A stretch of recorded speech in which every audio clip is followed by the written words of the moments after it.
trying to sneak in a yo. Terrible. I think Hey, I got the everybody. yo in. Uh-huh. Uh-huh. Hey, everybody. Hope you're doing well. Hmm. Before we talk about a lot of the fire stuff, I did find just before we started the stream, I think it was yesterday or it was the day before, we were talking about the guy who blew himself up in the Tesla truck outside the Right. Trump Tower building. And I brought up how there was this guy named Sam Shoemate who went on Sean Ryan's podcast and was claiming that he had gotten an email from him beforehand, and a lot of people on Twitter.com were suspect, saying that this email was fake, that the manifesto was fake. And then he talked about gravimetric propulsion systems from drones and other things. Well, it turns out those people were all wrong. The email was real. The FBI has confirmed. My understanding is the FBI has confirmed that the email that Sam Shoemate got was in fact real. So that just further lends to the idea that the guy who blew himself up or shot himself and then blew up the Tesla truck from the Trump Tower was just crazy. Which I suspected from the get-go. So Right, right. so these are some of the first pictures of the Palisades fire that are coming out because obviously the Palisades has been engulfed in smoke, so they haven't Mm-hmm. really been able to do any aerial photography of the devastation. And also, like, winds have finally died down. I think they died down around 6 p.m. last night, but there was still just a huge plume over Palisades. So Mm-hmm. in Southern California, this place is pretty close to Malibu, which everyone obviously knows Malibu. Probably not many people know of Palisades. I've been there, obviously. Like, this is like a little touristy spot that people go to restaurants, and there's some nightclubs there and stuff like that. So this is like horrifying. This is so horrifying because, I mean, this is just the financial damage done here is just, I mean, it's epic. It's totally Mm-hmm. epic. I'm Right. of the opinion heads are going to roll because, like, a lot of celebrities live here as well. Like, obviously, there's pointing at all these celebrity homes that burned down. So it's going to be hard. You know, obviously, the go to for Democrats is to just blame climate change and say, oh, well, there's nothing we could have done. But with the fire hydrants running dry situation and just the level of devastation here, and so many people saying that this could have obviously been avoided if it wasn't for sheer incompetence, it's Mm-hmm. hard for me to imagine that there's some heads are going to roll for this. So some situation is going to take place. Like, the mayor of Los Angeles, Karen Bass, was out of the country. I guess she was in Ghana for something that the Biden administration wanted her to do. Mm-hmm. Um, and just it's so weird to me because I was seeing reports that there were going to be big wins on Tuesday, like for a week or at least 5 days ahead of time. People were reporting it. I was getting ready for it, and to think that me, just a lowly homeowner in Southern California, is preparing for this shit show of a windstorm better than the actual authorities is mind-boggling. Just mind-boggling to me. So, Right. Yeah, because like at first I was like, well, I mean, it's not really fair to criticize the mayor. You know, she's just randomly out of the country. She doesn't know like a fire's gonna happen. But if they did know that there was supposed to be some massive windstorm coming in advance, then yeah, you should be there when it this happens. Like I don't know, this like logistically, if it really like makes a difference, but just in terms of your responsibilities as mayor and as a leader, you should be there. of course. Like, even if you're just the face of the city, Right. you're there to reassure people. Exactly. Yeah. Yeah, it's totally insane, total insanity. Seems like rampant incompetence. So, but let's watch this clip of the Palisades so we can kind of look at the devastation together. Hmm. Oh, I don't have any audio up. Hold on, let me fix that. It's going to be really bad too, because like Just besides show. all of just the astronomical damage and the cost of all this, it's like so difficult to even build anything in LA anyway Oh because yeah, of yeah, just the cost and regulations. So it's going to make any sort of rebuilding effort like 5 times harder than any other everywhere else in the country. yeah. This is just and them. I mean, like schools burned down, churches burned down, like whole shopping centers burned down, grocery Right. stores burned down. Like it's going to be a struggle. I mean, even if your home was survived, I mean, it's a trek to get to the nearest grocery store now. So Yeah, and then and all the, all the businesses and schools in the surrounding areas are really going to become like completely flooded with, you know, spillover from people that don't have those things in their community anymore. yeah,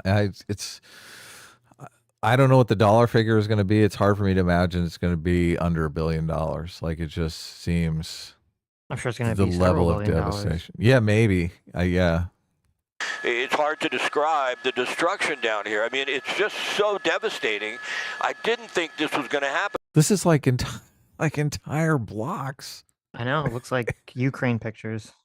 This is the thing about those palm trees that are all over Southern California. Those things are a giant fire hazard because they always get these dry limbs and this kind of tinder underneath them at the top. And Right. if one of those catches fire, it's like a sail for embers all over the place. Right. And those Yeah. things are all over. Yeah, because then, like in Florida, the palm trees, most of the palm trees we have are much shorter. Like you have these Yeah. like super tall palm trees in LA.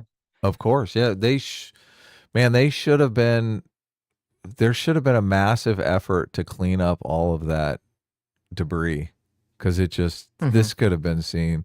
Like we get these windstorms in Los Angeles 2 or 3 times a year where we get the 40, 50 mile an hour gusts.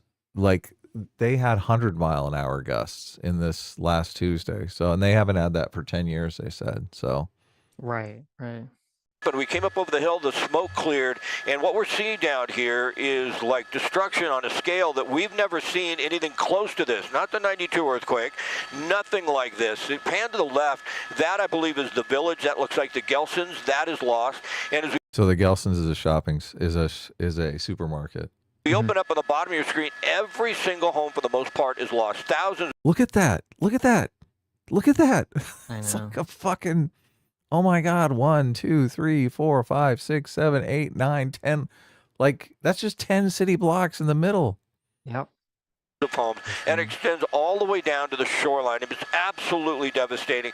It is going to take years for people to recover from this and to rebuild their homes. It's really going to be a disaster that we're going to be talking about and feeling in Los Angeles for years and years to come, all the way down to the peninsula. That is PCH and Temescal Canyon. All those homes were lost. We're checking on some of the schools. We wanted to look at Palisades Elementary, but I want to pan up to the right and show you the Brentwood area. We do know the helicopters are starting to make some drops once again. And this is Brentwood right there on the right side of your screen. That would be the western portion of Brentwood. And you can see right down in that ravine, the red line, that's the Foz check. And see how that Foz check stopped the fire from spreading up and over the hill. Oh my God. Oh my God. They have a fire break that totally saved this neighborhood. They're going to be. Well, I mean, that's the real thing that we're gonna start being like, okay, like all of LA and like all of California just needs to build its cities with these fire breaks everywhere. Yeah. Yeah. It burned right up to the fire break. Because I mean, I don't think there's any other way to really stop a lot of this stuff except to just, obviously clean up as much, of the ground, cover foliage as possible and just put ground breaks everywhere. Yep. That is what the air tankers do. They drop down retardant, stops the fire from spreading into the areas they're concerned about. But there's still a lot of concern with this right now. Oh, I guess that wasn't a fire break. It's actually just an airdrop fire break. So. So Well, then never mind. some retard. I mean, they should still build them anyway, they should but, definitely, yeah. The winds are calm, but if we get a huge wind gust or we get a huge change in the winds and it starts to burn down towards this area, you can tell those homes Oh my God. All those fucking dry trees. in there are impossible to protect. There's no way you're going to save those if we start to get those 70, 80 mile an hour winds once again. So we're really at the mercy of Mother Nature right now. But the devastation here is just difficult to describe. We use things like war zone. This really looks like a war zone. It looks like bombs were dropped on this entire neighborhood. And unfortunately, there's still a large area to the west up towards Malibu that we just can't see yet because of the smoke. Let me give you a wide shot. and give you a little perspective, we're basically over the 405 freeway at Getty Center Drive, and we're looking to the west, right along the shoreline. That area of Palisades is lost, but there's a lot of homes lost underneath all the smoke that we've have not been able to get to. But once again, it's just heart-wrenching. I mean, these people, thousands, probably hundreds of thousands of people, if you figure out how many are in each one of these homes, tens of thousands of at least, don't have a home to come back to, and they have to find a place to go. And I mentioned the issue with the insurance industry. That is a huge deal as well. A lot of these folks may not have been insured or fully insured, and you could lose your life savings in a situation like this. Yeah, that's what people are saying too, that the California tried to put price controls on the insurance companies, and the insurance companies pulled out for that reason, which is just, oh my God, insanity. Right. Total insanity. Yeah. I mean, that's, we're like, oh, we're going to help, because the costs are getting too high, and then they just leave, and you're like, oh, well, everyone's, screwed. Yeah, this is crazy. This is so crazy. The fallout from this is going to be huge. I think like this could end Gavin Newsom's plans for running. Yeah, exactly. Definitely. I can't wait. Like he's going to be in the primary, obviously, in 2028. But I can't wait to see how many people are like, oh yeah, how's your state doing after the fire? Yeah, no, you're right. This totally will annihilate, I think, his chances of running in 4 years. I mean, I know 4 years is a long time. People forget, but people are not going to forget. People are going to be talking about this for weeks. There's going to be all kinds of shit. This right. Is like, no, I mean like 4 years from now. Yeah, totally. Running, but it'll get brought up again, and it'll definitely hurt his chances significantly. People still talk about Katrina. Katrina has come up because of this. Granted, Katrina was much closer, I think Katrina was the same situation. Katrina happened right after Bush's reelection. So, all right, here's another clip of this is a clip that's been going around of Gavin Newsom responding to Anderson Cooper. Have you seen this clip? I have, yeah. Okay. And also, I looked it up because I was curious. It says that most of the palm trees in LA are not native species, too.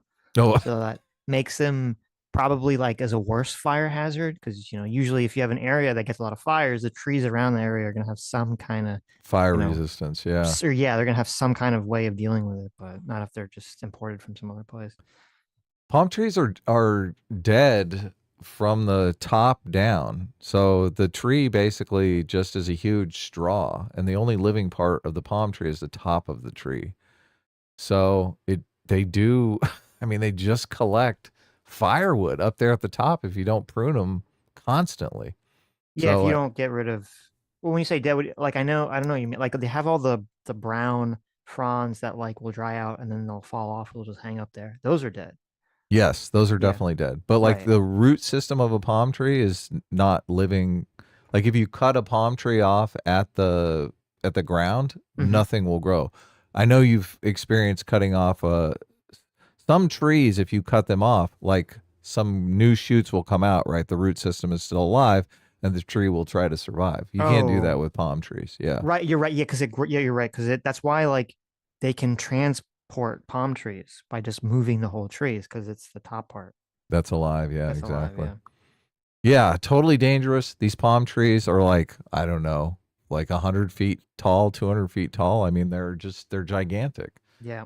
So, yeah, I'm sure they caused a lot of fires once they got going. And you could just drive around and you can see the dry fronds up there. It's like a huge rat's nest of firewood. And and that's another problem, because like since they're the so high ones, it makes it even more difficult. You have to get like some giant cherry picker out there for each individual one. Yeah. So when we're spending all of our money on DEI and representation, we don't have trucks to go around and actually prune the palm trees. Are you kidding?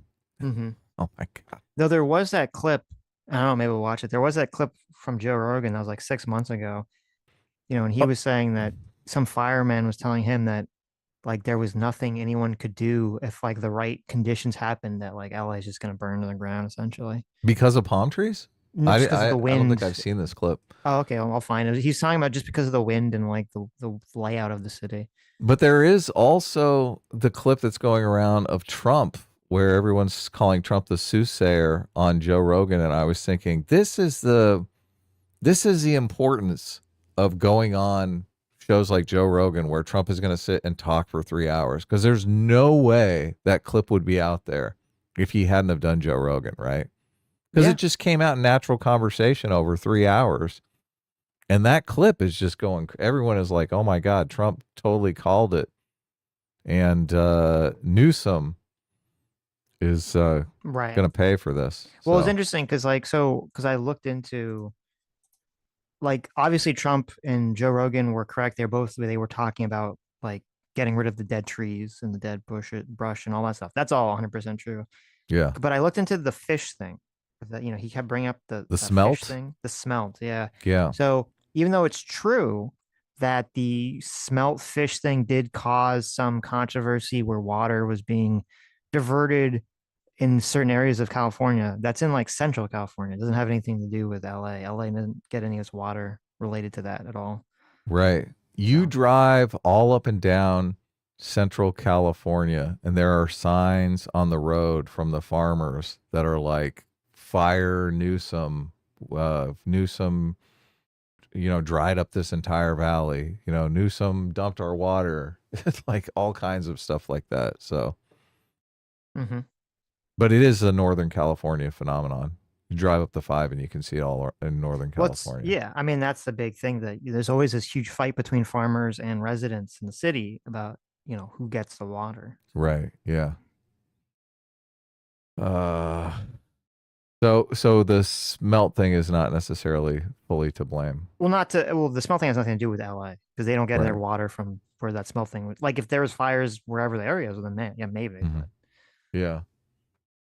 From what everything that I read, they didn't have the capacity to refill the water towers. So the water pressure is created because they have reservoirs all over Southern California, and they pump water up into these water towers, and the gravity assist of the water tower creates the water pressure, right?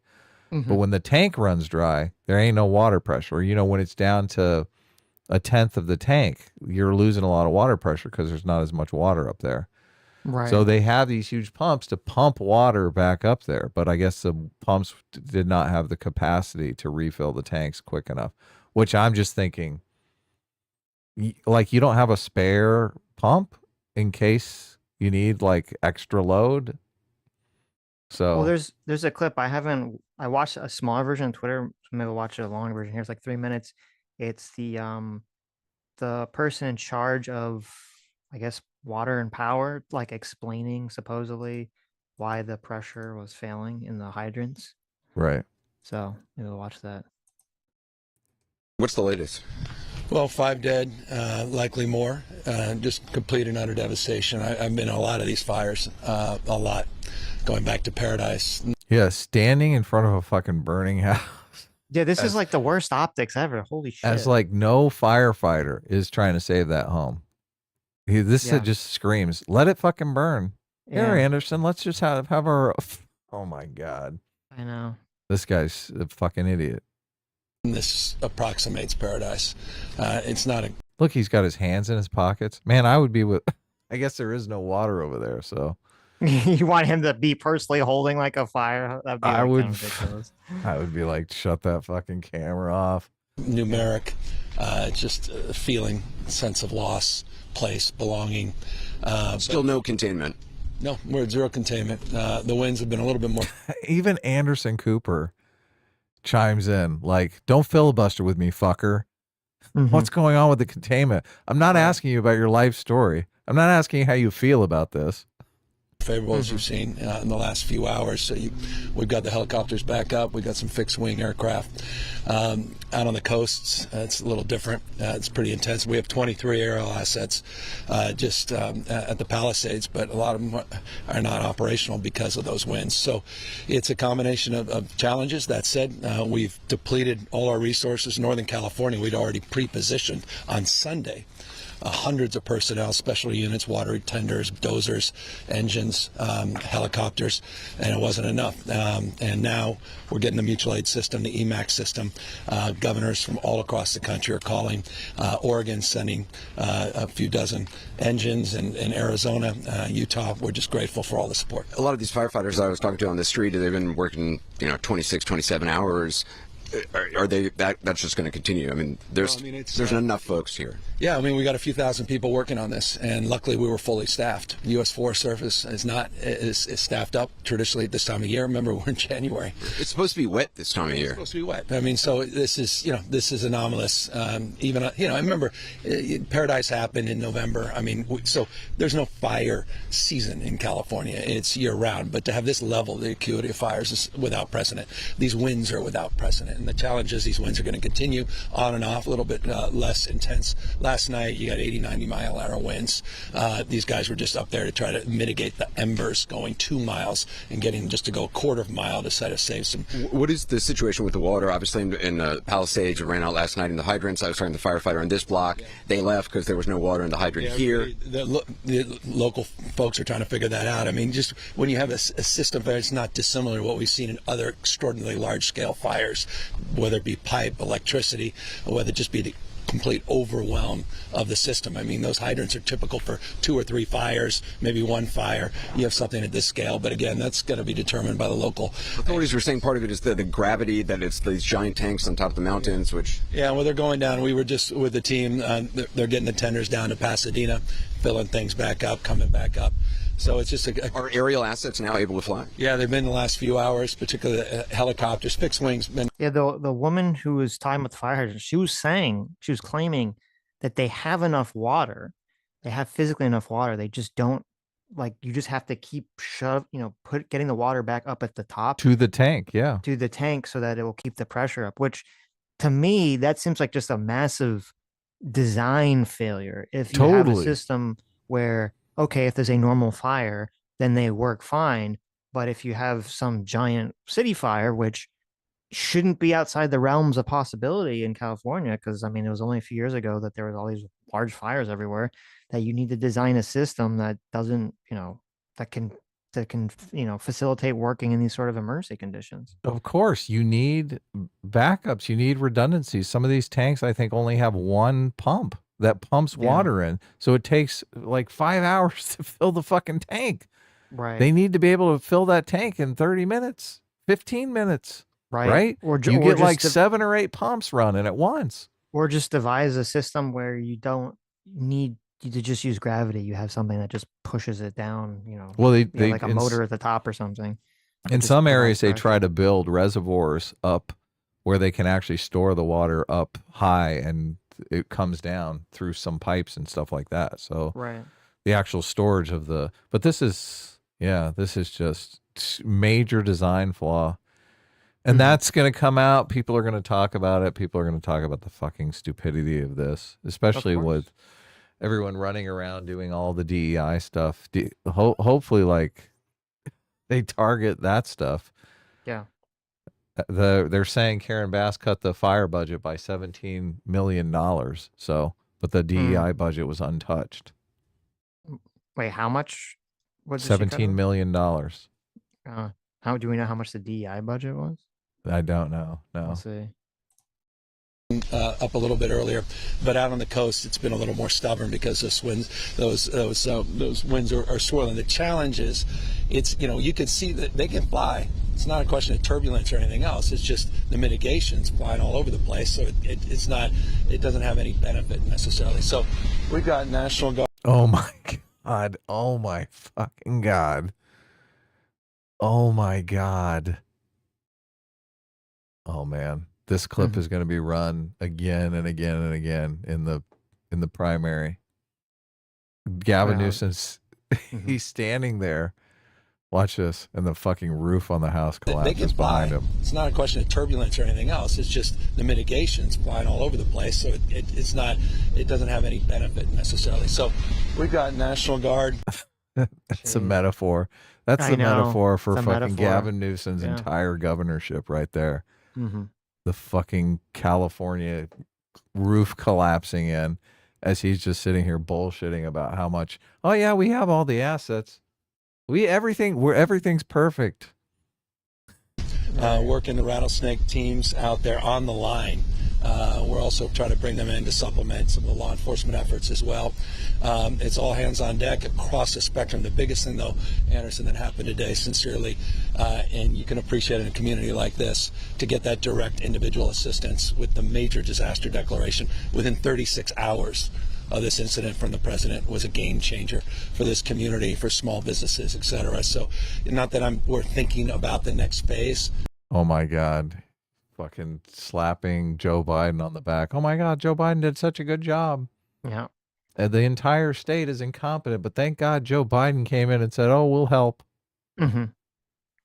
What we have to be thinking concurrently about the next phase is how we rebuild this community. But right now, we're in this mitigation phase. We're in the public safety phase. I hate to even ask this question, but the president-elect chose to attack you, blame you for this. One can't even respond to it. I mean, people are literally fleeing. People have lost their lives. Kids lost their schools. Families completely torn asunder. Churches burned down. This guy wanted to politicize it.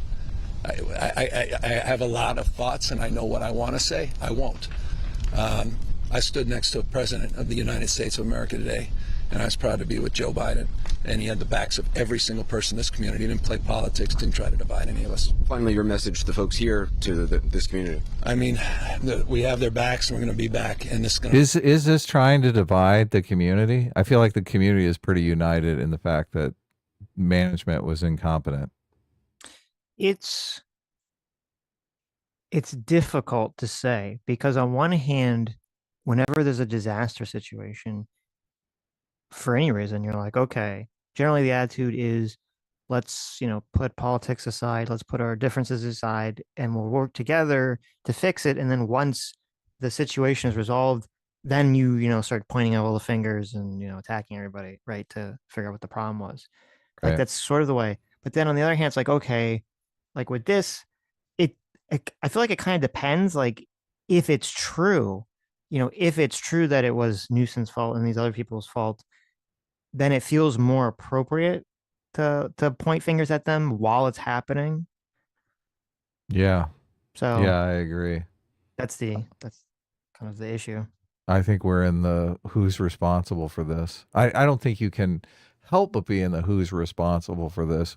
I was seeing these wind and fire warnings days before this. Oh God, I knew exactly what day it was going to hit. Tuesday. Right. Yeah, it's just crazy. Well, this would be a problem that they'd have to be.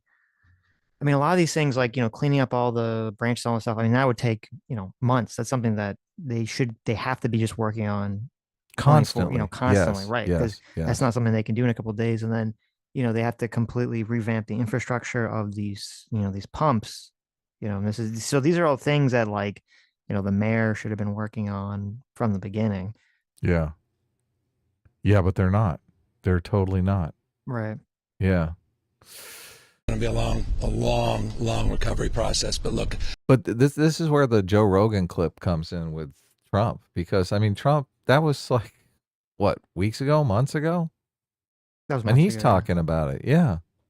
Oh, so yeah, if he knows it's a problem, why are they not fucking working on it when he knows it's a problem? Well, it was like last year, the year before last year, there's always some big There's fire, more fires. Yes, right, exactly. in California somewhere. So it's not like this is so, like, as bad. Like, first of all, the Katrina was like fucking horrific. Okay. So don't get it twisted. Yeah. And there was a massive failing on both the federal government, partially under, because of Bush, putting in Brownie or whatever the fuck that retard's name is, who had no experience, in that field, and partially just because the local government was horribly incompetent and corrupt. Yes. And lost, and in Louisiana. But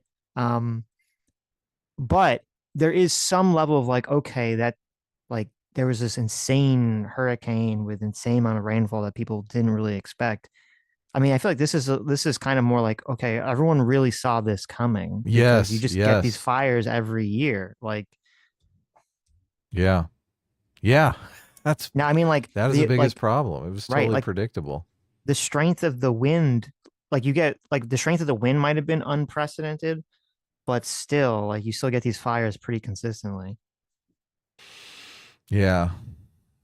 They were saying there was going to be fires. They knew there were going to be fires. Yeah. We have residents moving back into Paradise, California. I've seen remarkable recovery efforts. I've seen remarkable sense of community, purpose, resilience. So, I'm not just playing the politician role of optimism. I really am long-term optimistic.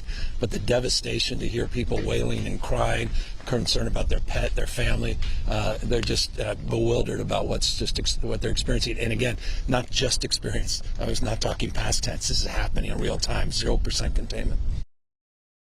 0% containment. Yep. Nightmare. You have anything, or should I just play? So I was Trump's looking into response? this budget question because I was curious about the answer to this budget question. So last or 2022 to 2023 there's the budget for the fire department that people are pointing to that I was able to Right. find. 17 million. I got it right? So They've been the saying total, it all over the news. So yeah, that number, or that I think that was from, I don't know if that was 2023 or 2024, but 17 million was the budget cut for the Right. fire department. Yeah. So the total, so it says but was that for 2024's budget? I believe so. Yeah. Okay. So it says in 2023, the total budget was $823 million. So almost $1 billion. $823 million budget for the fire department. And people are pointing to it seems like they're out of that 823 million, there's about $1 million spent on diversity DEI things. Okay. So I mean, obviously $1 million for DEI is bad, but out of $823 million, that's not a huge amount. Yeah, the DEI stuff may not be as big a deal. Obviously, optically, it's a giant deal. People are going to constantly point to it, especially if they have close to $1 billion of budget. And I mean, people are going to be going over this budget with a fine-tooth comb now. They're going to be saying, Right. Where did this money go? Right? They're saying like the head of DWP makes close to $1 million a year. I think she makes $750,000 a year for whatever it is that she does. So, well, to me, the DI question is not a budget question. It's more of, was someone hired to do some job that if they had done properly, this could have been mitigated or not as bad as it was, and that person was horribly incompetent, and they were only hired for DI reasons. yeah. I mean, that to me is the DI question, not really a budget question, which I don't think we know the answer to that yet. I mean, obviously people are all jumping to conclusions, but Yeah. Oh my God. I think from I hate it's a really fucked up situation, but we have to kind of talk about like the politics of it.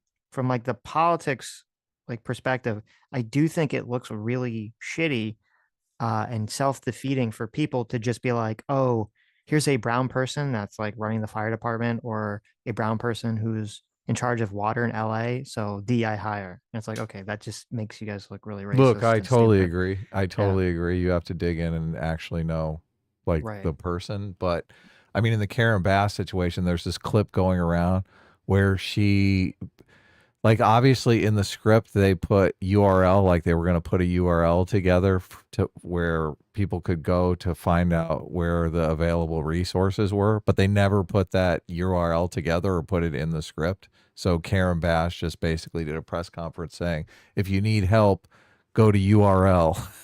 Yeah, no, I saw that clip too. But here's listen, there's a lot of people that are horribly incompetent in government. Yes, but okay. And the mayor of Los Angeles? Right. Yes, the mayor of Los Angeles could be a total fucking moron, right? But the mayor of Los Angeles is a person that people elect. They're electing that person. And so it's not like, oh, that person was put in place for a DEI reason. Like they're a Democrat, they're running in Los Angeles. Well, unless they are elected because they're a brown woman, because the whole area is just in this cult, this diversity and inclusion cult, where they think, representation is the most important problem that we face. So they're basically electing that person because they're like, this is great representation. I don't care if she's incompetent. It's time. So Yeah, but that's a giant problem. Well, let me look, because I mean, I understand they are an elected official, but no. I mean, hopefully people wake up now. They're like, holy shit. No, you're correct. Like because she ran against Rick Caruso. Yes. Yeah. And like, yeah, if people voted for her just because they're like, well, she's a black woman and Rick Caruso is a white man, and she's a Democrat, they're like, oh, right. D next to her name, fucking perfect. You know, so if the Democratic Party is nominating incompetent fucking fools, right, people, then like heads are gonna roll. Yes, then that is a D, I think. But if they just voted for her because I kind of like vaguely remember at the time there was a lot of people complaining because didn't Rick Caruso, he used to be like Republican and then he became a Democrat. Because I remember all like I kind of like vaguely remember all the woke progressive people like, oh my God, you know, Rick Caruso's like a fake Democrat or something. He's, you know, like a evil center. Like I kind of like vaguely remember all this. He did the party left me thing.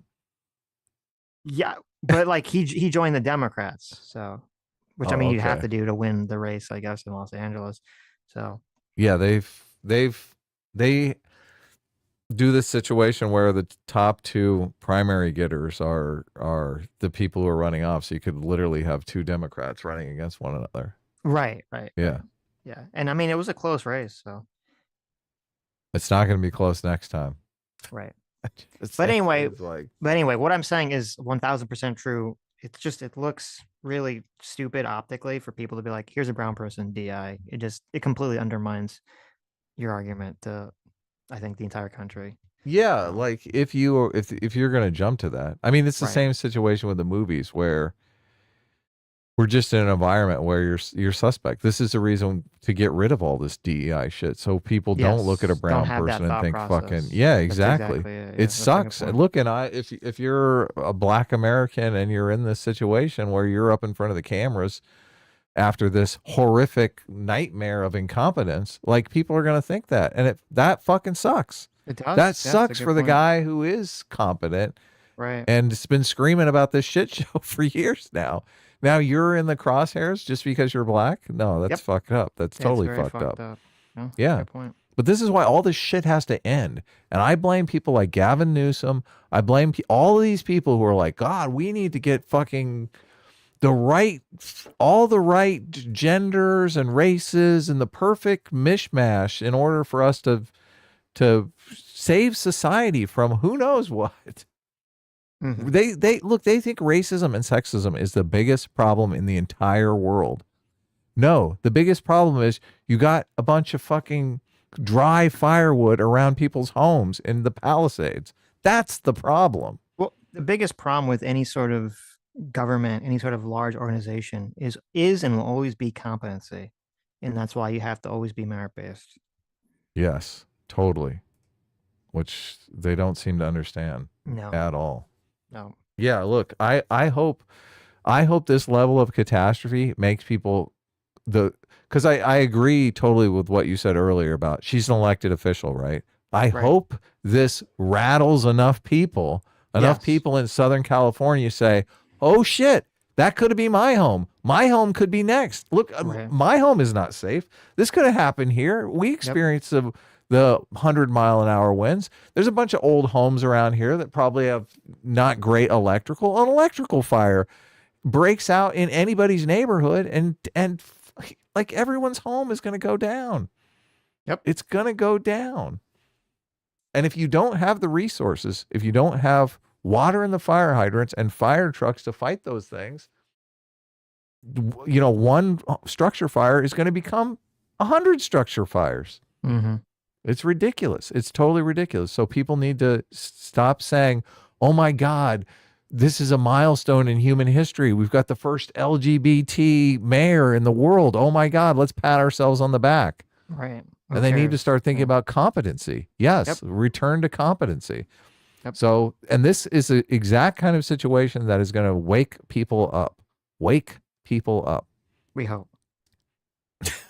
Oh my God. I'm confident. It's I'm so confident. infuriating too. I know. Because there are all these people on Twitter, probably don't live in Southern California, probably fucking bots from Russia and China, who knows, that are talking about, oh my God, it's not their fault. Yeah. Yeah, exactly. I know. It's so, God, I hate all of those people. Like, Yeah. stay the fuck out of our business. Well, you were exactly Fucking correct when you were shitheads. You're saying like this is not the climate, this is weather. This is just the same as that person who brings a snowball in and says, "Oh, there's no climate change because it's fucking snowing outside." It's like that's just retarded. Who was that? Jim Inhofe? Who was that dumb motherfucker who brought the snowball in? Like, I can't believe Bernie Sanders did that. Bernie fucking Sanders. It's a wind event, and he's trying to link it to the climate. You motherfucker. You're right. It was James Inhofe. Yeah. Yeah. Dude, it's just as stupid. And look, I'm sure Bernie Sanders made fun of Jim Inhofe when he brought the snowball in, but here's Bernie Sanders. Look, and thank God. Thank God Bernie Sanders got torched on social media over this because it's stupid. Yep. Totally fucking stupid. All right, here's Trump's response. I think that this is a true tragedy, and it's a mistake of the governor, and you could say the administration. They don't have any water. They didn't have water in the fire hydrants. They don't have water, and yet they have. The water comes from, you know where? Up north, and it comes down at levels. They get millions and millions of barrels of gallons of water that they have, and they send it out into the Pacific. For the Pacific, it's like a drop. It's nothing. But for California, it would take care of the whole state. So what's happened is a tragedy, and the governor has not done a good job. With that being said, I got along well with him. When he was governor, we worked together very well, and we would work together. I guess it looks like we're going to be the one having to rebuild it. But what happened there, I don't think there's anything that I've ever seen quite like it. And the insurance companies are going to have a big problem because you're talking about big, big dollars. All right. He also did a post on Truth Social, which I found a news report that covers the post. And this is, I believe, CBS. At least that clip. So we get to see it's so infuriating. I got another clip from Joy Reid, which I haven't watched yet, but I can't wait to see the dropping to their knees to fillet the Democrats over. Oh my God, it's not their fault. What are you doing? But like, I mean, I don't know.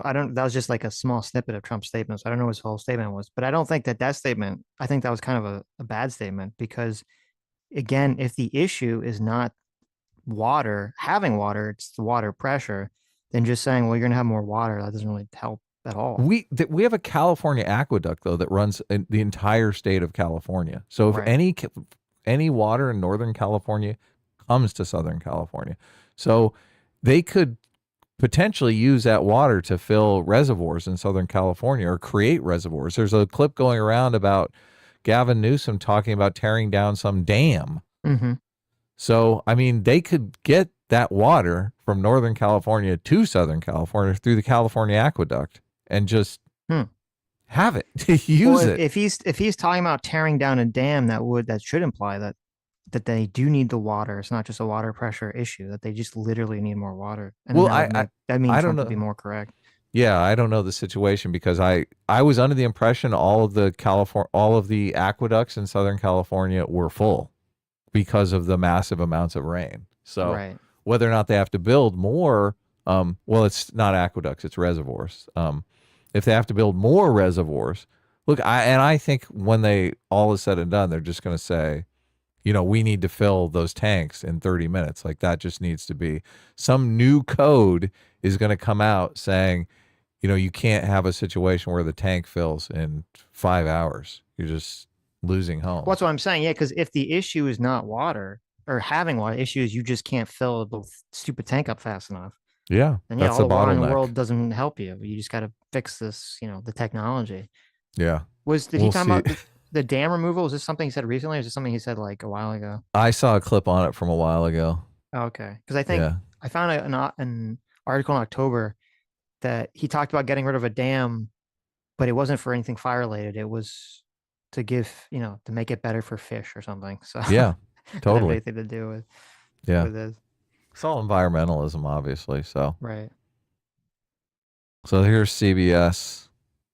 We talk about the better angels and people helping people. We also know that there is a counterpoint to that, and sometimes it can be like this. You're seeing here on Truth Social, which is the social media platform of the president-elect Donald Trump. He is responding to all this by placing blame on the California governor. Notice that pause there, by placing blame. Mm-hmm. Terrible fucking. I mean, listen, to be fair, I don't think you should be throwing out like nicknames in the middle of a crisis. Like Gavin Newsom. I don't like Gavin Newsom at all. But like, I don't know. That it is a bit much. Yeah. It is a bit much.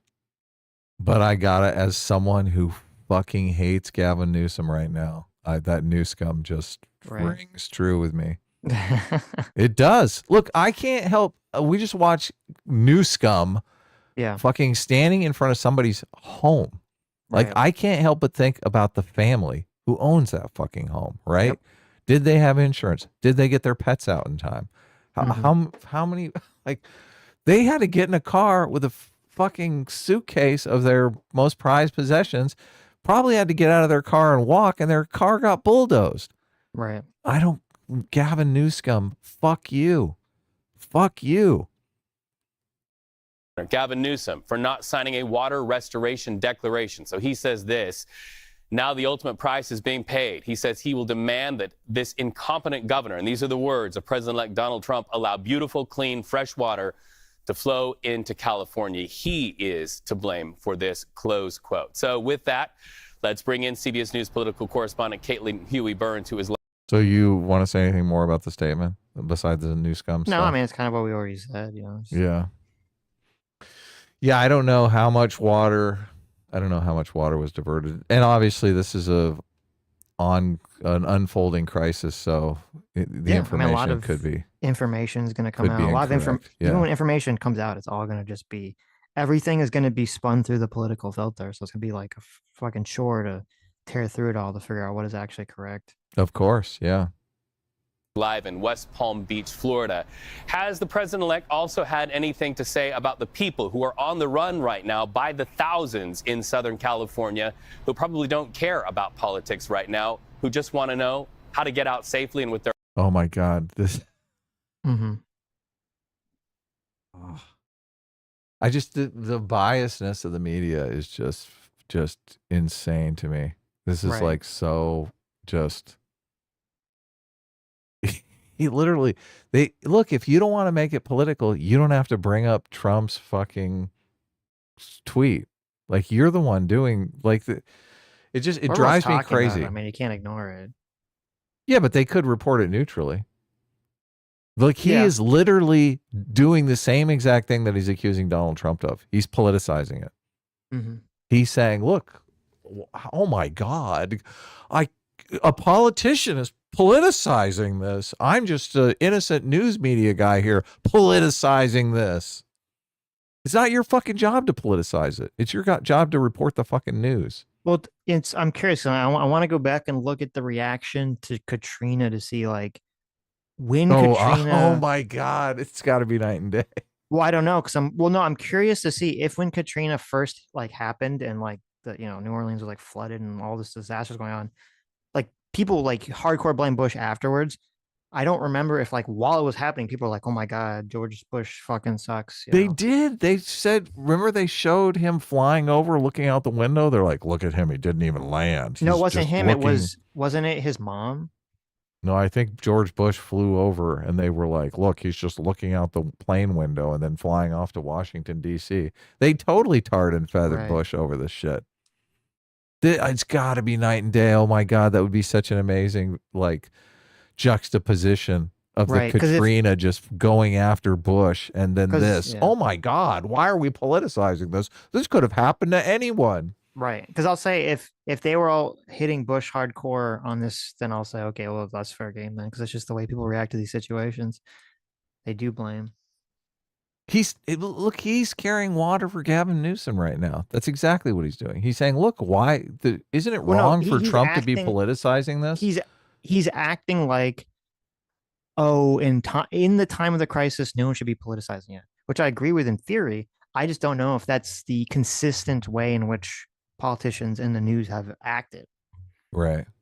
So that's what I'm saying. If that is how they acted, then sure, you can definitely criticize Trump for that. I'm If they sure. haven't acted that way and they've always just been very political about it, then I'm sure they no, politicized should, Katrina. Then I say it's fair game. I'm sure they politicized Katrina. I'm sure they went, oh, this is a total Republican failure right here. Look at Bush. Oh my God, he didn't do anything. Their lives. That's right. In situations like these, of course, politics is probably the last thing that people are thinking about. And I should just say that we're all thinking about those affected by these fires in Southern California. We've all been watching in just horror at what is happening. So glad our teams there are safe and thinking the best for everyone on the ground. What we heard from the president-elect is that Truth Social post.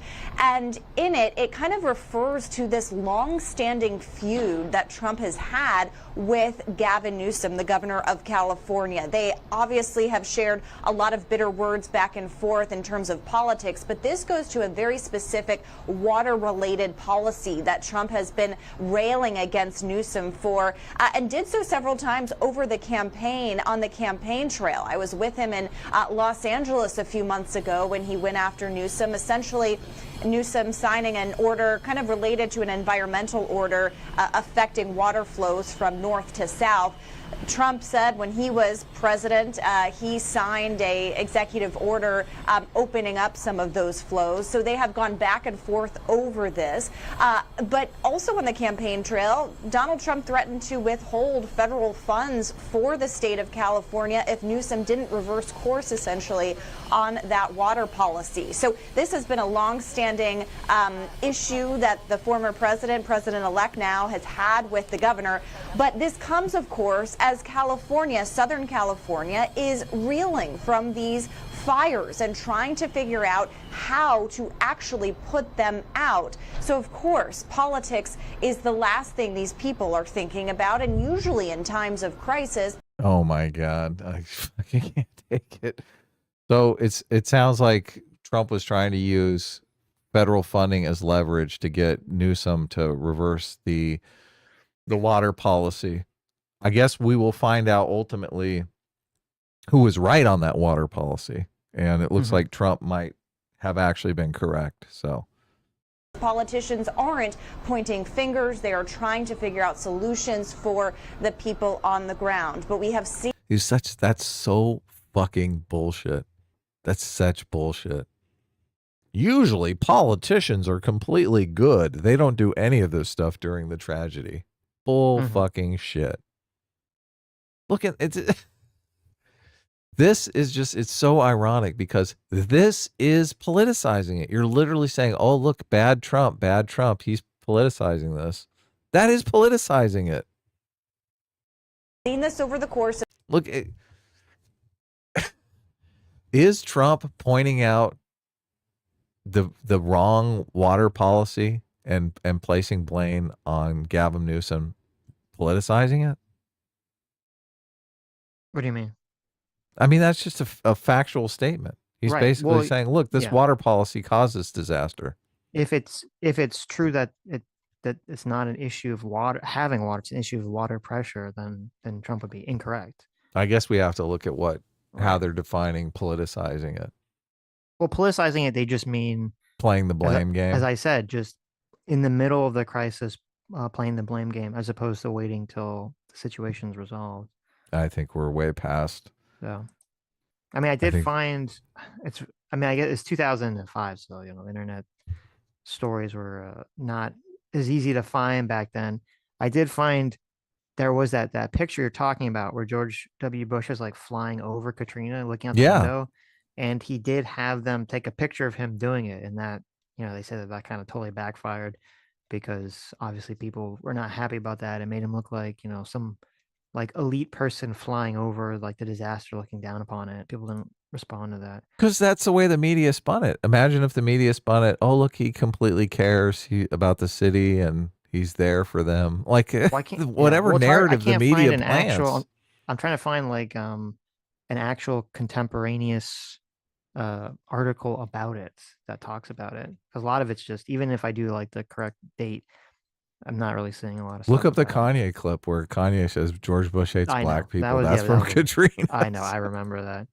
But so Kanye picked up the narrative. Yeah, he did. I do have to give and poor Mike Myers in that clip. I do have to give Bush credit though for at least afterwards he did say that the federal government failed and he took responsibility. He takes Yes. responsibility for that. So, which Of course. I can't imagine in the year 2025 any politician taking responsibility for anything. It's kind of interesting. Oh, I 'cause know. The It is direction our country has interesting. gone. Yeah. So sad. You think Karen Bass is going to take any responsibility? Fuck no. You think Newsom is going to take any responsibility? Fuck no. Like he's already trying to blame other people for this shit. Oh, it's the local authorities here. You know, it's all their fault. Mm-hmm.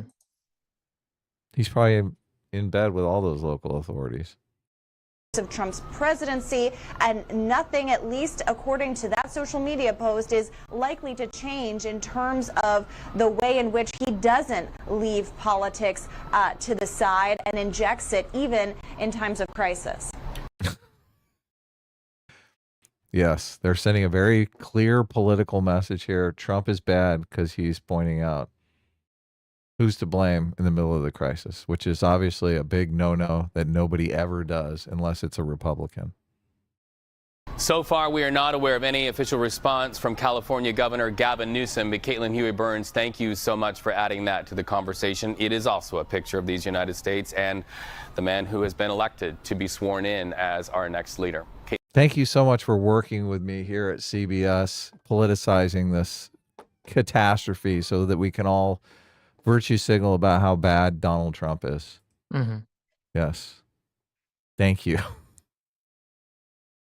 Anyway. Do you want to respond to any of that or? No, I mean, I'd have to go back and look at, I guess I should go earlier. I look at like, what was the news when, Florida had these hurricanes in the last few years when, and DeSantis was to governor, blame. to see Yeah, if people exactly. were attacking him or not. Cause I don't really remember, honestly. It'd be interesting to see if, he did a really good job, so to speak, and the news media attacked him anyway, found ways to attack him anyway.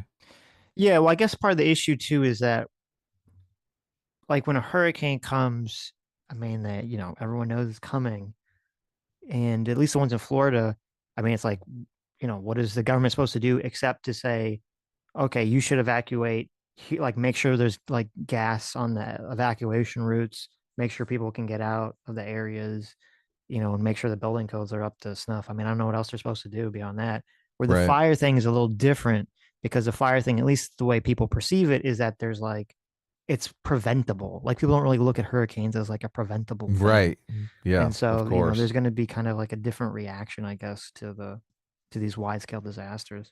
It's going to be worse because they're going to say, look, none of this had to happen. Here you got $10 million in damage and none of this had to happen. Right. That's why I was trying to look for specific for Katrina, because that was, the hurricane, people did view it as preventable because avoidable, the levees broke. So. And they had funding for the levees. It just never was deployed. Right. Which is the worst. And look, they're going to be going over that fire budget. I'm telling you, with a fine tooth comb. They really are. They're going to find out where every dollar was spent. And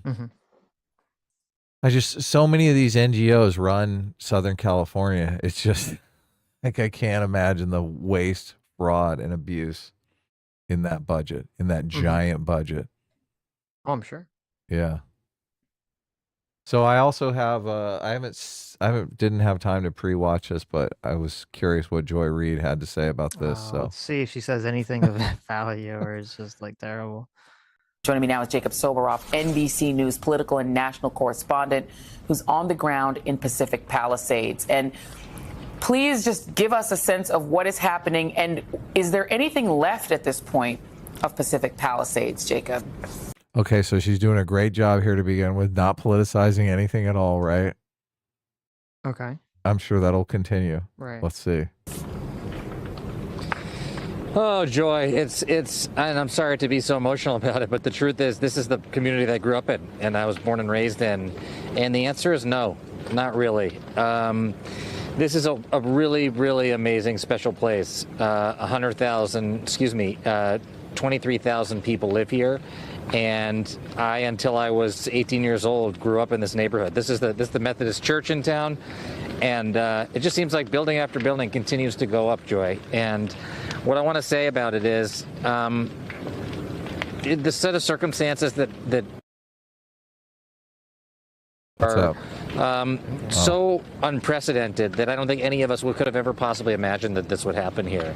I have said a couple times today that when you think of damage like this and you close your eyes and envision what might cause this, it's the big one, the earthquake that we've all been warned on. The broadcast is breaking up a bit, guys. So. Really, it was just this firestorm. These hurricane force winds, this tinderbox ready to go with the dry vegetation.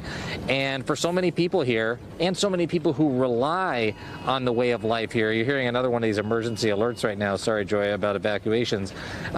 This place is never going to be the same, or if it is going to be not months, but years before they put this place back together. So there's a lot of grieving to do. A lot of rebuilding to do, but also really, some real action, some real work, and some real policy that needs to happen as well, including, but not limited to, how are they going to pay for all of this, and what's the federal government's role going to be in helping pick up the pieces here, in what is really essentially wiping off one of the main communities in Los Angeles off the entirely in the city of Los Angeles. And we're having some issues with your feed, so I'm going to keep trying to talk to you, and hopefully you'll keep coming through for us. Is there any sense of what initially sparked the fire? Is there any sense, or are we too early to even get there? What it sounds like is that up in the Palisades Highlands, Joy, which is in the Santa Monica Mountains, Pacific Palisades sits between the Santa Monica Mountains and the Pacific Ocean, that whatever it was, combined with the wind, quickly ignited a blaze that went from... Well, I don't want to get us dinged because we're just watching this clip, but listen, you got to give her credit. It's not being politicized, it's just normal news reporting. Yeah, I totally agree. So. Well, let's fast forward a little. See if we can catch her slipping.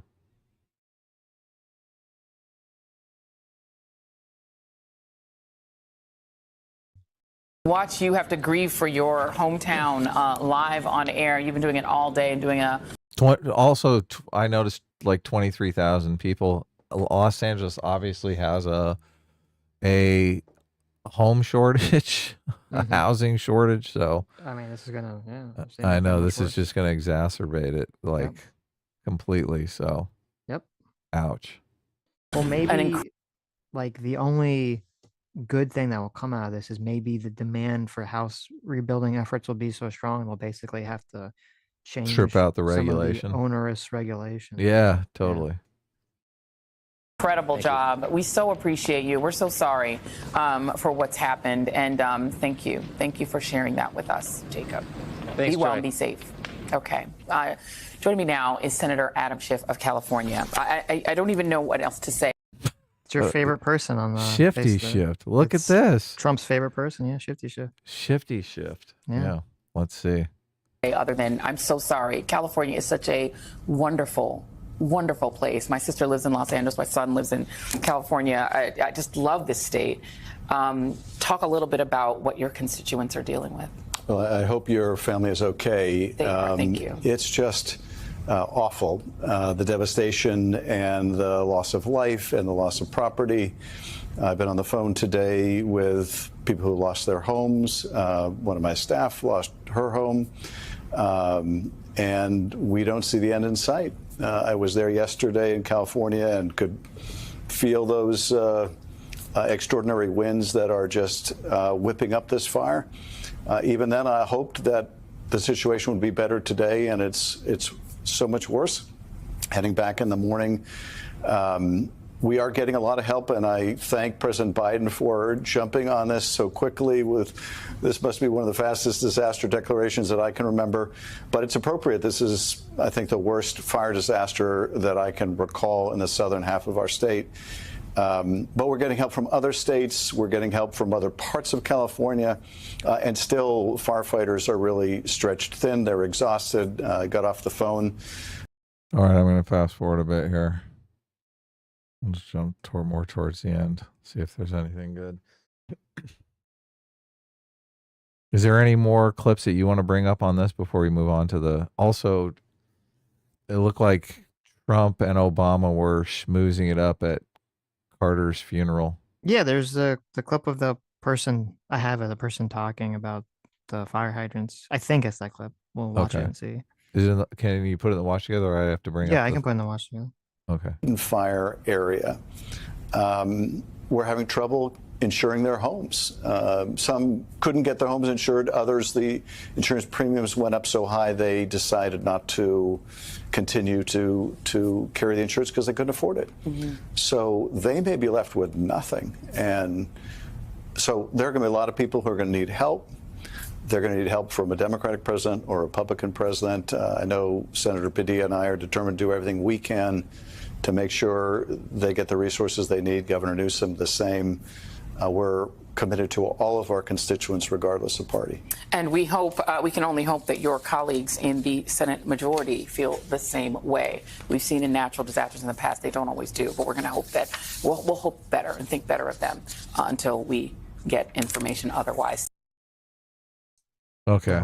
Let me go back. Just noticeably absent is just the no question of blame. Dripping right out of the faucets, and who's already, blamed very different, back to giving it to its rightful owners and doing things that are positive. In about 13 days, the federal response will pass into the hands of someone very different, somebody who's banging on about why weren't leaves being raked and about water not dripping right out of the faucets, and who's already, blamed, Democrats, blamed President Biden. I'm sure he's blaming you since he's got a special thing for you, rather than being an adult. He'll be in charge of the federal response. What kind of help can California expect to get from someone like him? Well, it's a good question. These fires obviously are impacting everyone, whether you're a Democrat or Republican, independent, doesn't matter. All of us are in this together. And one of the things that has been just so apparent in talking to people that have lost their homes is not only did they lose their home, they lost their whole neighborhood. Yeah. All of their neighbors' homes were wiped out. We've seen other fires in LA where it was very horribly idiosyncratic. One house would be burned, all the others around it would be fine. This fire is different. They're just all getting wiped out where this fire is blazing. And the president has swiftly acted on this. There'll be resources people can find out about on the FEMA website about how to get reimbursed and get immediate help with lodging and other necessities. But I shudder to think what will happen if we don't have a president that views us all as Americans, not some to be punished and others to be rewarded in natural disasters. We've just never had a president like that. We had it. I knew it. They can't resist, Sitch. They can't resist. Once we're having it again. Mm-hmm. But I would hope that the incoming president realizes that this affects his supporters as well as anyone else. We're all equally, devastated by this, and the federal government is going to need help. And I'll add one other part of the devastation, which we don't. Is that the fucking Getty Museum on the hill there? Yep. The Getty Villa. Oh my God. I don't know if, I haven't seen reports that the Getty burned down, so. The Getty is filled with just priceless artwork, so it'd be kind of crazy if the Getty burned down.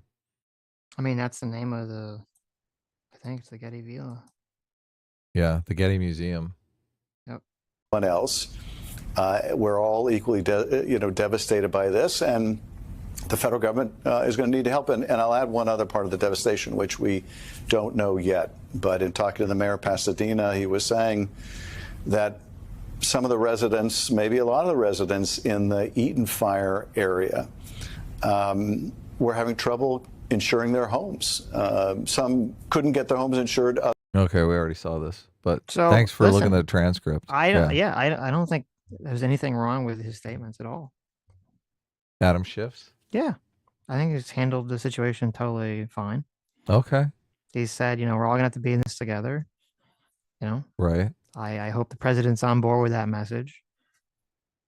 Right. I mean, is there anything I'll go wrong out with it? on a limb, and I Right. think Trump is not going to punish I don't think so either. Democratic Yeah. voters who their homes burned down. I would suspect not, because I do think he's going to be horrible. kicking. Yeah. I do think he's going to be kicking Adam Schiff and Gavin Newsom in the nuts for weeks now, Yeah. talking about how their incompetency caused the whole state to burn down. I'm sure he's going to do that. Definitely going to do that. Well, I mean, Schiff has no. I mean, he doesn't have anything. He's to a do with it. senator now, but I guess not until He has the anything to new do with it. Congress begins. So Right. I think he's a congressman currently. So No, but I mean, like, your federal representative doesn't have anything to do with how your state manages itself in this context. Okay. I mean, he is a congressperson from Southern California. No, right. But I'm saying, like, he represents the state in federal matters. If this is Right. all state-run management problems, he has no jurisdiction in any of that stuff. Right. Yeah. He is moving in the new Congress. He's moving from a congressperson in Southern California to a senator of the state. So Right. Well, and then, his yeah, relation, then he his would. frosty, Yes, right. yeah, his frosty relationship with Trump. Right. But it's super hard for me to imagine that because Donald Trump hates Shifty Schiff, that he would deny federal FEMA dollars or whatever to Southern California. No, I would not. Well, I would hope not. I would suspect not either. So I have seen things where they're saying Biden spent all the FEMA money before they left office, so Trump is going in with no FEMA money. But I don't know if those reports are accurate or if it's just people talking shit on Twitter. right.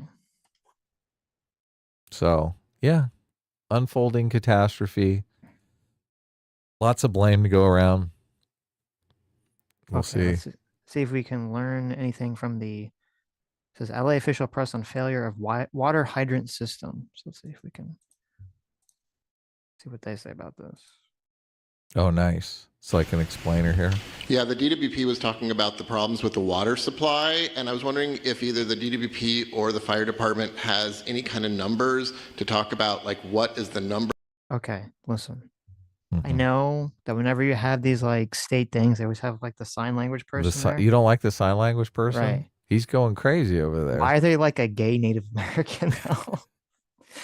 It's like, I don't know. It's just like. This is the religion of diversity. I don't think you understand how it affects a state here, Sitch. Just because you live in a Republican-controlled state don't stop poking fun, okay? Maybe I shouldn't assume they're gay because of the earring. I don't know. Maybe it's just like a Native American earring or something. But I'm so sick of hearing people on the left talk about the moral panic, right? They're always like, oh my God, it's the moral panic that the Republicans are creating.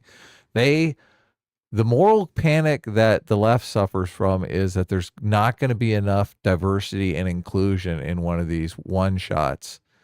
So they're like, oh my God, please. They're like, get the most diverse and sign language interpreter that we have on staff. Of course, yeah.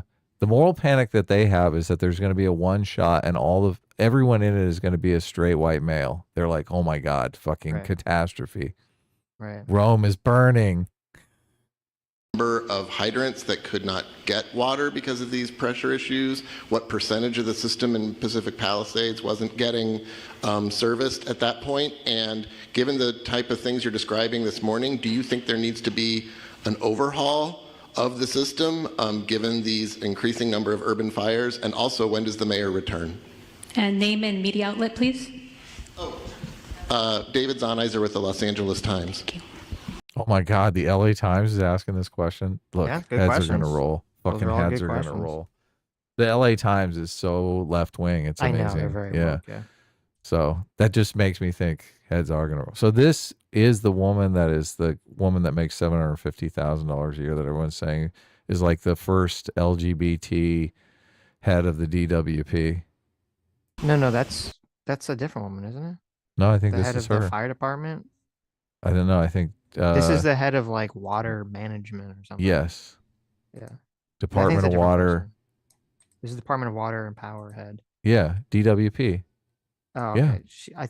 So they have both the head of the water department and the head of the fire department are both gay? Oh yeah, no, you're right. It's a different person. Yeah. Yeah. Yeah. She's not the first LGBT. Right. It's That was the fire lady. It's the fire department that is. Yeah. Right. But this is the one that they're saying is way overpaid and incompetent. Look at this. When I was looking up this person's name, there's a New York Times article from today. New York Times article says mayor's absence is considered a sign LA underestimated fire risk. Some residents say the mayor should have canceled her trip to Ghana when weather warnings in Los Angeles grew increasingly dire. So even the New York Times is saying should have canceled her trip. True. Look, all the left-wing outlets are going to hate this because Donald Trump is 10 days away from office and his first act is to come in and be the fucking hero in Southern California. Right. Oh my God. That's true. They're fucking look, he's going to be standing next to New Scum cracking jokes and well, I don't know if he's going to be cracking jokes at like the ruined, burned out ruins of the city in California, but yeah. I don't know. It makes Newsom look bad. It doesn't make him look bad at all. He's coming in as, right. Mr. Federal money bags Mm-hmm. to help everyone rebuild. So, Chief, please correct me if I'm wrong, but we were trying to keep water at all altitudes on the Palisades, and I think about 3 a.m, that's when the hydrants went dry above the Brentwood area. We are able to push water on that trunk line on the east side of that. And we have some water on higher elevations, 16 to 18,000, but at 3,000, at 3 a.m., all of the fire hydrants went dry in the Palisades. To your question of climate resiliency and how do we need to update the system. That's so horrible because the winds were so devastating all night long. Like they started picking up in the afternoon and just all night long. It was crazy. I would say that is true. We were talking with the county supervisor and Mark on how are we going to change the way we operate our water systems for events like this. This is an unprecedented event. I think the 2011 winds was significant from a power outage perspective, but the fires have really increased the response complexity of this. We had crews trying to mitigate this, and we had to evacuate. We worked with fire department to try to get back in and try to fill the tanks again. It was unsafe to do so. So you're managing the fires, you're managing the power outage, and you're managing the water needs because it was an urban wildfire firefighting. So yes, we have to look at our system from a climate resiliency as a region, and it's going to be more than just DWP. It's all the water agencies here, including the county. Thank you. Over here in the burgundy with a mask. Name and media outlet, please.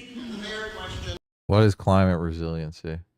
I mean, just dealing with disaster responses. They're trying to link it to climate change. They should be ready to deal with this kind I of don't shit think it is. I think regardless that's of just climate change. I don't think it has anything to do with climate change. I think that's just the word they use.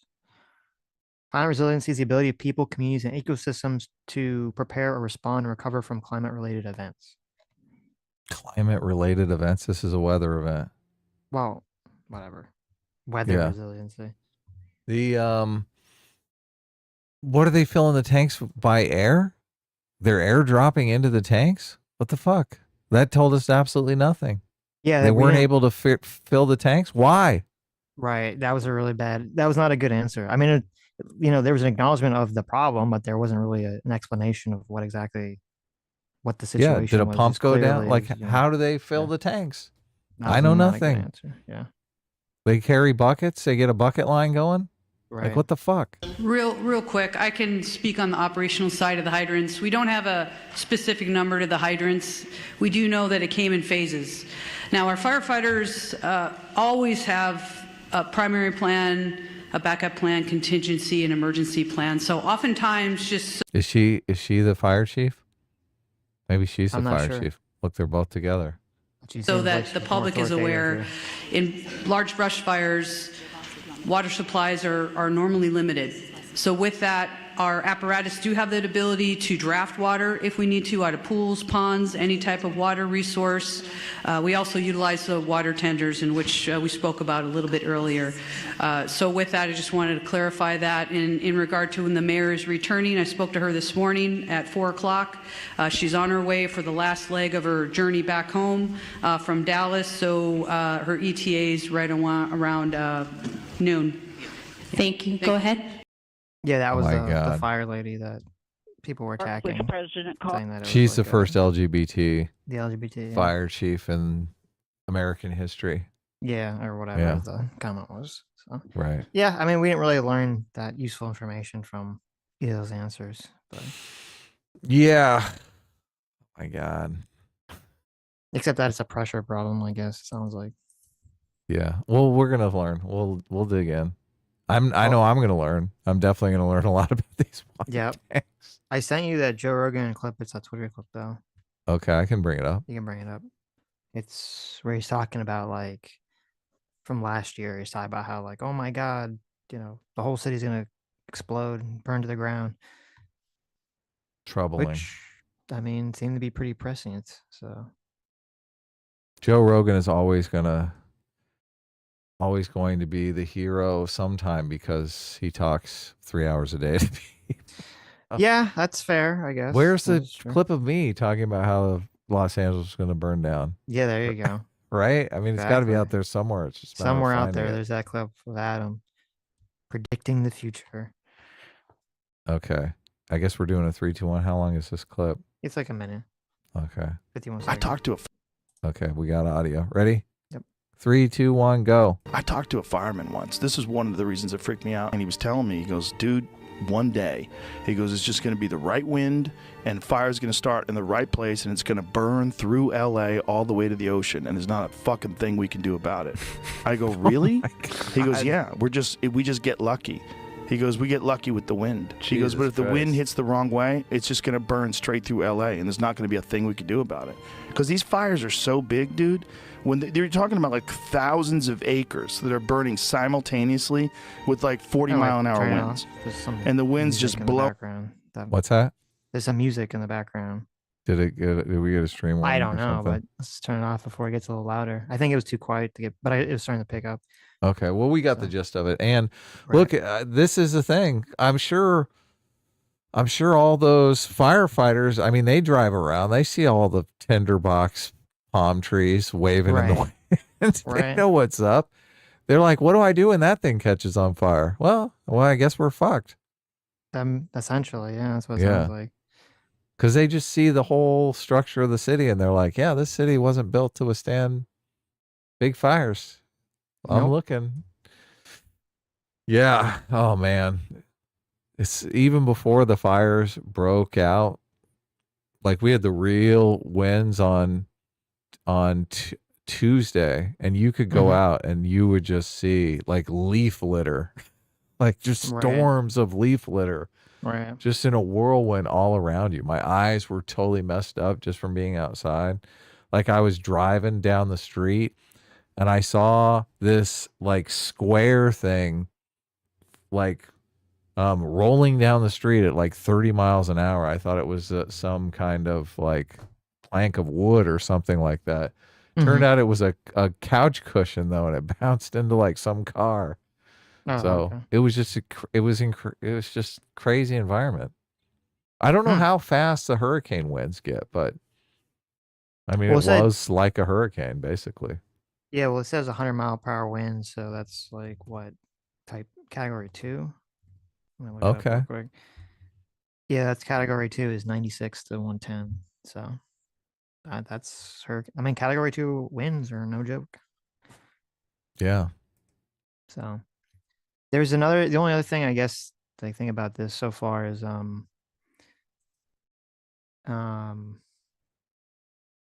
I saw that the Cranstein, one of the Cranstein. Oh, one of those people. fuckers. Yeah. What did they do now? Well, he put out this Twitter post and he was like, don't believe the lies about California's wildfire and water issues. And he talked about the smell thing, which that I looked into that. He was correct about that. That's unrelated. But But then he talked about the other big part of his tweet was he was saying that it's not the state of California's fault because most of California's land is owned by the federal government, not by the state, or is privately owned. Wow. Okay. And so I looked, so I was like, federal land management problem. Right. So I was like, oh, is that true? So I looked into that, and that is what we like to call misleading. Oh, really? So Right. it is state land. Well, he's correct in terms of it is true that the majority of the land in California is owned by the federal government. That is correct. But that's irrelevant. The question is the land that's on fire or that all these fires started, is that federal land or is that state land? Yeah, who's And at responsible for cleaning up the brush? Right. Well, I assume that the state's responsible for cleaning the brush on state land and the federal government's responsible for cleaning up on the federal land. And Right. but so when I was looking at it, it at least appeared to me that where all the fires were breaking out were in mostly state parks. And there was like one private park that was kind of mixed in with it, but it looked like it was mostly state parks in LA. God. So at least from some, cursory investigation, that does not seem to be correct. It does seem to be mostly state parks where the problems, at least I don't know if they started there or just a fire started in someone's home and spread to a state park or something, but Yeah. Oh, tough. Very tough. I can't imagine losing my home because of state park incompetence, but yeah, it's really not good. God, it's got to be so nice to live close to a state park too. Most of the time you're like, oh, this is great, right? Yeah, you get to walk through some nice park and all this other stuff. So, yeah. Scary. There was a big fire in Pasadena too, which I haven't seen much on, so I don't know how much. There's a bunch of really cool shit in Pasadena that I'm hoping it didn't go up in flames. Everyone's focused on the Palisades. Yeah, I know. It's terrible. Lives in Dev's Wall specifically for $2. Says the fire feels like a metaphor for something. Mm-hmm. I did see, I don't know who it was, because actually I didn't see it. Sammy saw it. She said people were like comparing this to Sodom and Gomorrah or something. And I was like, well, that's pretty fucked up if people are doing that. Did you see that one clip going around? Like, Jesus. No. Where the guy totally lures the reporters in by saying, like, it looks like they're doing some man on the street thing. So he's like, what's going on with all these fires? Who started all these fires? Oh, that guy? He was like, he seemed like he was like high or drunk or something. And then he's like, I bet it's all the gay people. Yeah, I saw that. And they get totally disgusted by it. But it's like some Korean dude. So it's like, they can't point the finger of, since it's a marginalized person, they have to just kind of slink away. Obviously, if it was a white dude that said something like that, they'd be all, but what did you say? Oh my God. Say something more so we can. Well, they did say, they're like, oh, that's gross. Get the fuck out of here. Like they did, respond. Of course. But look, I'm telling you, if it was a white dude, they would have been all up in his face with that microphone. Maybe. What do you think about the gays? What is terrible about the gays in your opinion, mister? But they don't want some Korean dude talking about, oh yeah, all these gay people, fucking Sodom and Gomorrah. They don't want to give him the mic because it will create a negative stereotype about their beloved Korean people. Right. Fucking.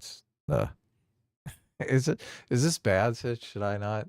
Do you disagree? Do you think? I agree with you. They would have slinked away if it was a white guy. Probably think that they would have done that. Yeah. Right. Yeah. It's like narrative catnip for them. They're like, oh, look at this homophobe we found on the street. Right. Well, I don't know. Rampant in Southern California. They could have just been so caught off guard that they would have just moved away from it. But like, okay, maybe stop talking to this fucking weirdo. I wouldn't be surprised. I mean, the guy seemed high, like the way he. Just, he seemed drunk or he seemed like he was out something. of it. Yeah. So.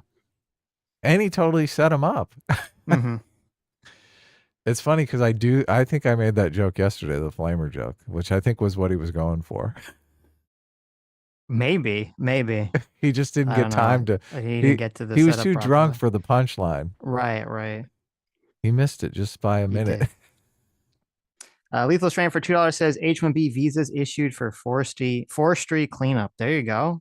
Look, I'm glad. Look, we're thinking smarter here. Okay, that's not. Those are definitely jobs America. You got to import, all the people from other countries to clean up our forests, right? Because Americans don't want to do that. Oh man, I'm joking. I'm dying to know what this woman that makes $750,000 a year does. What is her job? I don't know. Yeah. Fondue Futuro says Gavin will never forgive Harris for this. I mean, yeah, because now his chances are like non-existent. So Harris was the senator of California before she became vice president, so her hands are not clean. Well, also, I mean, that'd be weird too. Like if, like theoretically, in an alternate timeline, if he had won the presidency, then this happens. You know. Oh yeah. Cameraman 502 for $5 says, in order to clear brush or build fire breaks in California, you need to do a large environmental assessment per the CEQA. People were saying these environmental assessments take like years to do as well. So right. Well, they're gonna have to fix all that shit because obviously that's a big problem. 23,000 residents kicked out of their homes is nothing to scoff at. No. Libertarian Sasquatch for $2 says casually talking in front of a burning home is wild. Yeah, that optics on that are just what the fuck was like. I can understand the news doing it because that's what they want, but I can't. Like, I'm just shocked that Gavin Newsom would even like agree to that. It just looks so bad for him. Yeah. Like, oh, you want me to stand right in front of this burning fucking building so I look like a fucking retard? Yeah, I'll do that. Maybe if we we get the roof to collapse while I'm talking. Oh, that'd be epic. That'll look great. Yeah, it's like, what the fuck? It's ridiculous.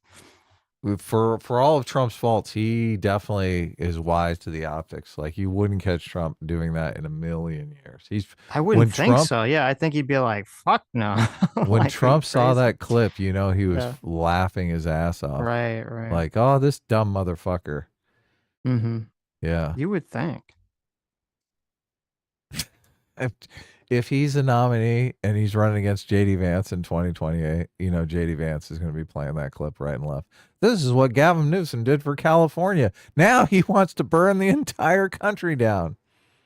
Mm-hmm. It writes itself. Right. Fire burn for $2. What? California on fire? Who could have seen it? I know. Sad, but yeah. Joe Rogan, evidently 6 months ago. Mm-hmm. Fire burn for Ryan Wolf for $10 says saw on X that if Newsom has some responsibility for the damages for the fires, that then DeSantis has responsibility for damages of hurricanes as well. Not even sure how you could compare the two. Yeah, that doesn't, because again, as I said earlier, you can kind of like hurricanes is really about preparation. I mean, there is preparation to prevent the fire, but that's the thing. It's like you could maybe prevent the fire in the first place or just prevent it from spreading. You can't really like prevent or stop the hurricane from like coming at you. So it doesn't really, I mean, again, we don't know. I don't know the facts. We don't know the facts yet. So maybe there was nothing Newsom or anyone could have done. Maybe it's some freak thing. Who knows? But it's not a good comparison.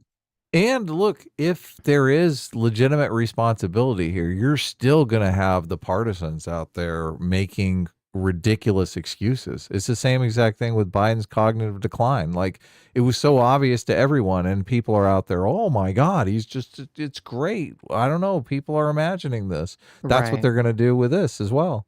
That's true. Like, oh, nothing could have been done. He did everything humanly possible. Partisans are going to partisan. That's what they do. It's just the interesting thing is how laughable it gets when it completely diverges from what everyone can see, what everyone knows to be the facts. Mm-hmm. So that is true. Screw these people.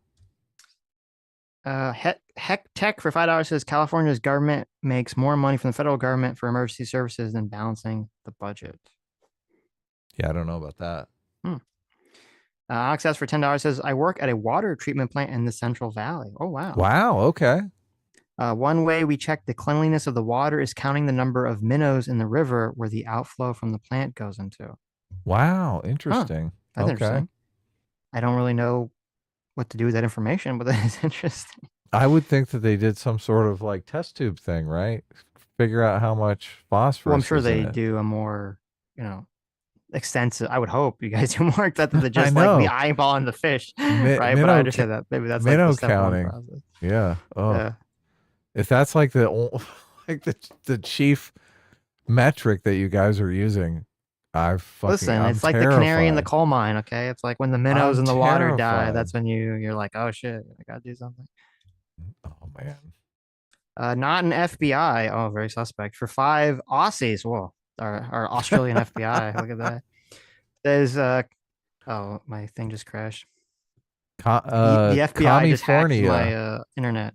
California burning down to these fools, removing dams to save fish, cutting firefight budgets, DEI, sending firefighting supplies overseas. Yeah, it's just the list continues.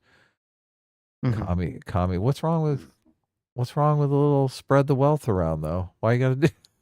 There you go. Everyone's gonna be like, oh, that's the thing too, because Pacific Palisades is not. I mean, that's a ritzy area.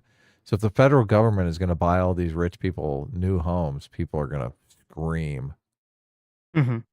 It's like a lose-lose. It's like, oh, buy all these people with multi-million-dollar property, a brand new home on the federal government's dime, or BlackRock comes in and buys them all out on the cheap so that they can redevelop. I mean, which of those is the least bad option, Sitch? They both are horrifying. Yes. It's a fucking nightmare. Batman's Pet Goldfish for Tour says, get rid of the eucalyptus. Yeah, there's a lot of eucalyptus too. I didn't know this. So they introduced eucalyptus to California like 100 years ago or something. Right. And they became this like horrible invasive species that like they've been trying to get rid of ever since. And they, just can't.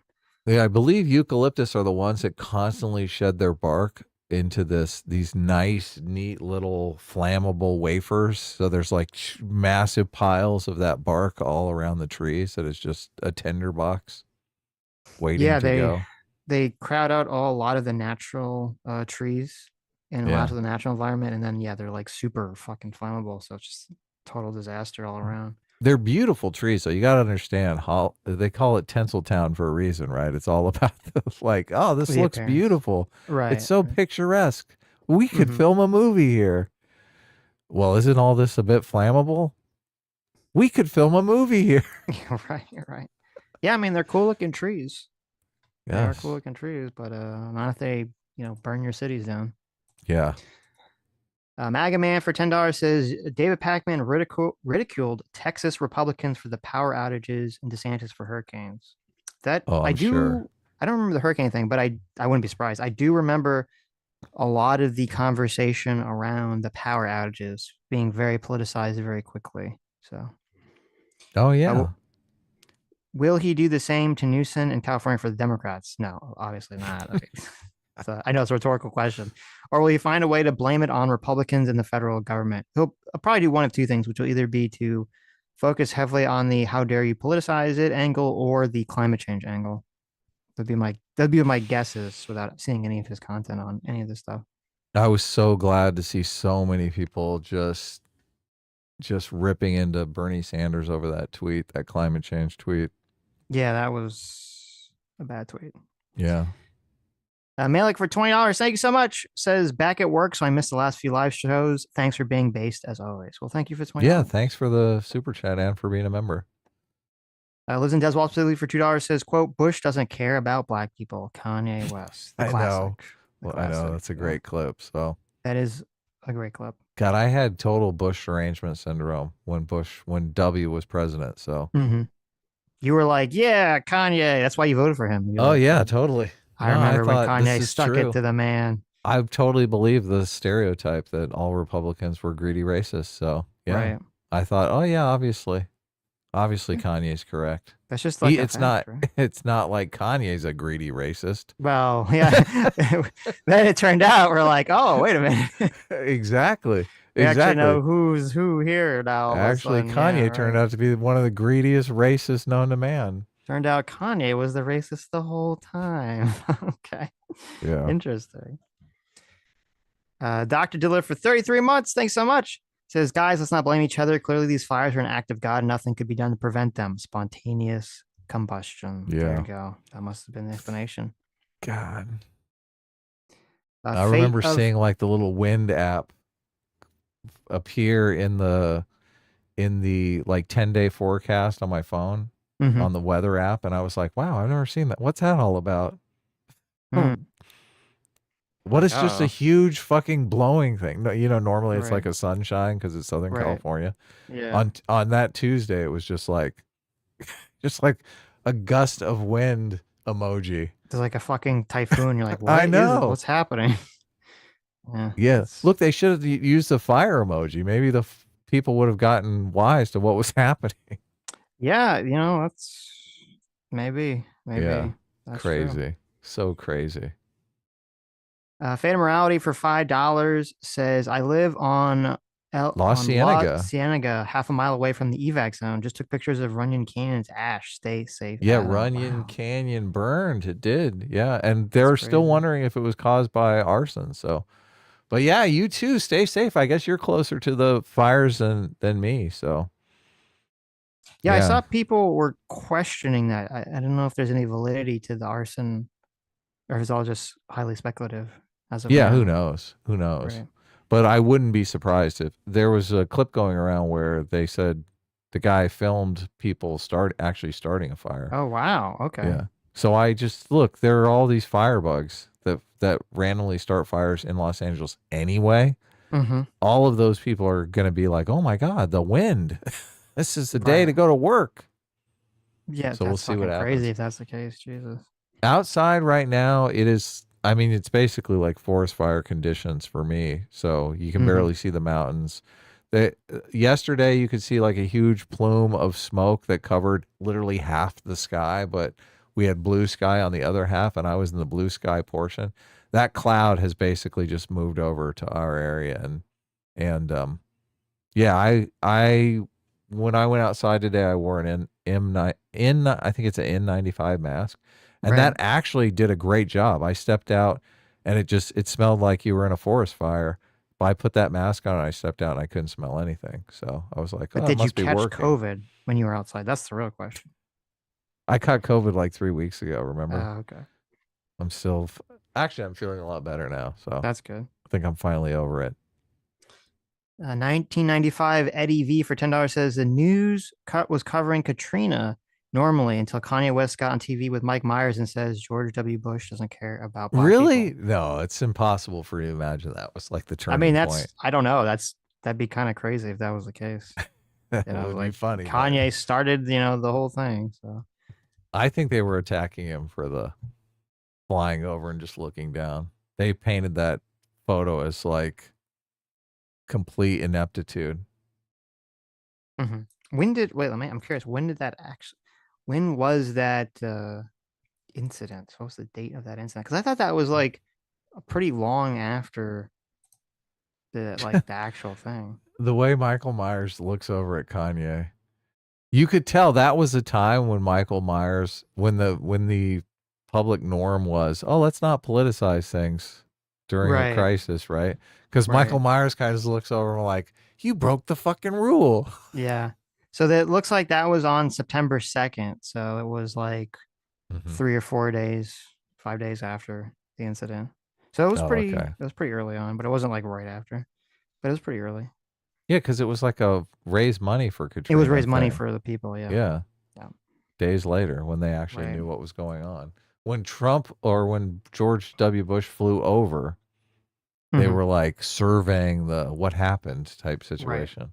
Well, he was in, I believe he was like in Texas at his ranch for vacation, and then he flew back to DC once that, that happened. So Let's fly over and take a look. Are we going to land? Nah, we'll just look out the window. Yeah, that was a really stupid decision. In terms, talk about bad optics. We have Newsom standing in front of a burning building. We have George W. Bush like, let's just fly over and take a picture of me looking down on like the destruction. It's like, I don't know about that one, boss. He flew out and did a news conference on the ground a few days later because I remember they gave him such a hard time, and I think that's when he did the Brownie comments. Oh yeah, Brownie, my great guy Brownie did a heck of a job, Brownie. Yeah. And then they're like, whoops, maybe Brownie did a real fucking shitty job. Yeah, maybe Brownie was embezzling money for fucking re-election campaign. Right. Well, it's just also, like his big claim to fame beforehand was he ran like a fucking dog show, right? Oh my God, I forgot about that. Yeah. Yeah, it was like Holy shit. what was the actual guy's name? Michael Brown. Michael Oh D. yeah. Brown. Michael Brown, really? Isn't that funny? Holy shit. Like the Michael Brown? Like the Michael Brown. Listen, Hands up, don't shoot. before Michael Brown got shot by the police, Before Michael Brown. he destroyed the city of New Orleans. Okay. Before hands up, don't shoot. Yeah, wow. I totally forgot about He's that. like, hands up, give me your levy money. He was in charge of the Federal Emergency Management Agency, right? He was in charge of FEMA. Yeah, FEMA. Yeah. So he wrote an article. I've never read this article. I'm curious. I'm gonna read it off stream. This is from 2015. He wrote an article said, "Stop blaming me for Hurricane Katrina." Oh my God. That is hilarious. He's like, "It's not my fault." Hilarious. Look, I didn't personally go down there and like punch the levees out. It's not my fault. Stop blaming me. God, I hope that in 10 years there's an article that Gavin Newsom writes. Stop blaming me for the Palisade fires. Yeah. Right. God, I hope so. That'd be great. He can co-author it with Karen Bass. He's like, I just want to read the first paragraph of this. Had I left the Federal Emergency Management Agency in the spring of 2005, my life would be very different. And I really wish in retrospect that I had. But after the 2004 hurricane system, when FEMA's excellent response to hurricanes Charles, Francis, Ivan, and Jean in Florida were widely praised, White House Chief of Staff Andy Card persuaded me to stay on as director through the 2005 hurricane season. I didn't want to disappoint. President George W. Bush, we developed a good relationship. Heck, he even gave me my own nickname, Brownie. That's okay. Hold on. That's a terrible way to start this. You're like, oh, if only I had left and gave up this responsibility to someone else, my life would be so much better. I mean, yeah, lots of people died and had, lived a fucking horrible situation and had the entire city got fucking flooded. But if only I had left, I would have been okay. Like, come on, bro. It does scream that these jobs are just for optics. These jobs are just yes, that is what basically it screams. Yeah. You're the face of the organization, but you really have no power or ability to change things or do things. I mean, I'm assuming he's got power. Like, I hope the head of FEMA does something. I don't think it's just like them just sitting around, picking their butt. Yeah. Hopes. So. Yeah, you'd hope they run the show and they're not just the front man, the face right. man for the institution, right? Yep. They're just a talking head. Noel Screaming to the Void for $2 says fire budget went to LGBTQ outreach. Think NASA. There you go. Yeah, that's what people are saying, but it's only 1 million. Lives and Devs Wall specifically for 20 months says the problem is you will get credit for cleaning up after disaster, but not preventing one. We need a way to incentivize foresight in our leaders. Yeah, I mean, that is an interesting conundrum because if you prevent a disaster, people don't perceive it. It's like, good job. You stopped something from happening so no one noticed, right? But yeah, the bad politics or bad behavior is good politics. The subheading of Dictator's Handbook just always rings true in all of these situations because they're probably looking like, oh, wow, this will be great for our climate change funding. Right. Yeah. Right. No, but that's the problem. There's like a short. Well, it's funny because you talk about short term, the whole issue for climate change is, people are making short term decisions at the cost of long term. Like you say, well, same thing with some climate change initiatives that make the state, less safe for fire stuff. Yeah. Or other things. So kind of an interesting conundrum there. Orca for $5 says, doesn't climate influence winds? Aren't winds related to temperature? What's the distinction that makes it a weather event? A-team rains, Sue Preem. Wow, look at that. You did it correctly. Well, any local weather event, climate is basically averaging all the weather events that take place around the globe. So that's how people conceptualize climate. So when somebody says there's a huge winter storm, like it's just you're adding the pluses and minuses in cold here and hot here. So right. That's the difference. Yes. When you're when you're talking about hurricane season, I mean, you're kind of on the edge of climate because you're saying, okay, in this hurricane season we had 20 times the hurricanes, right? Right, and Because that's you're greatly averaging influenced out, by yeah. well, and also like the hurricane Temperatures, yeah. Yeah, it's influenced by a lot of other like world global factors. So Right. I don't know I don't know if there's a lot of global factors going into this fire situation. Well, it's a high pressure area and a low pressure area, and then obviously air races to fill the low pressure area, and it Right. just races through Southern California. So I don't know how you can balance that. I don't know how you can call that climate change. Well, they would say that it's the drying out of the area, but that just doesn't even ring true. When the last 2 years we've had the wettest 2 years in a row. So Mm-hmm. Well, yeah, but I think they were saying that this season was dry, weren't they? yeah. So Yeah, but that's the climate. You average it out. right. Bopec for 29 months. Thanks so much. Says, I mean, how much did the media and the various governors politicize Trump's efforts and responses and vice versa during COVID? Longer disaster, but still. Yeah, I guess I guess you'd say like when exactly did the politicization of that occur? You know, how quickly or not? So I think it took a while. I think people were pretty unified for like the first couple of weeks of COVID, weren't they? I don't remember like a lot of contention. And then even then it kind of broke. No. And then it kind of broke differently because then it kind of became, you know, the right wing was more like anti doing the lockdowns and all that stuff, even though Trump was the president. So he kind of had like, you know, mixed sides of the issues. It wasn't like a clean, you know, attack. They immediately jumped to the race thing. Remember they were talking about Because he talked about shutting down the border from China. Yeah, that is true. That is true. That was Yeah. ridiculous. Nancy Pelosi went to Chinatown to show everyone, To hug a it's Chinese safe. person. Yeah. Yeah, that's a good point. That was really immediate politicization. That's a good point. Okay, you're right. I take it back. That's completely true. Yeah, And it turned out to be ridiculous. it did. It did. China did start it. China did start it, Yeah. and it probably was a lab leak. Look, that is all. It's such a, and it's disappointing. It is disappointing because the Democratic Party used to be the party of the middle class. They used to be the party of the working stiff. And now it's just like their answer for everything is racism. What Right. caused this this massive fight? Racism. Sexism caused it, obviously. Right. It wasn't our incompetent mismanagement. Never. Why would it Yeah. be? Yeah. I guess that racism, sexism, and climate change, I was like, that's their fucking go-to for everything. And it's just so stupid. Fire Burn for $2 says FEMA will check LA resident politics first. Schiff.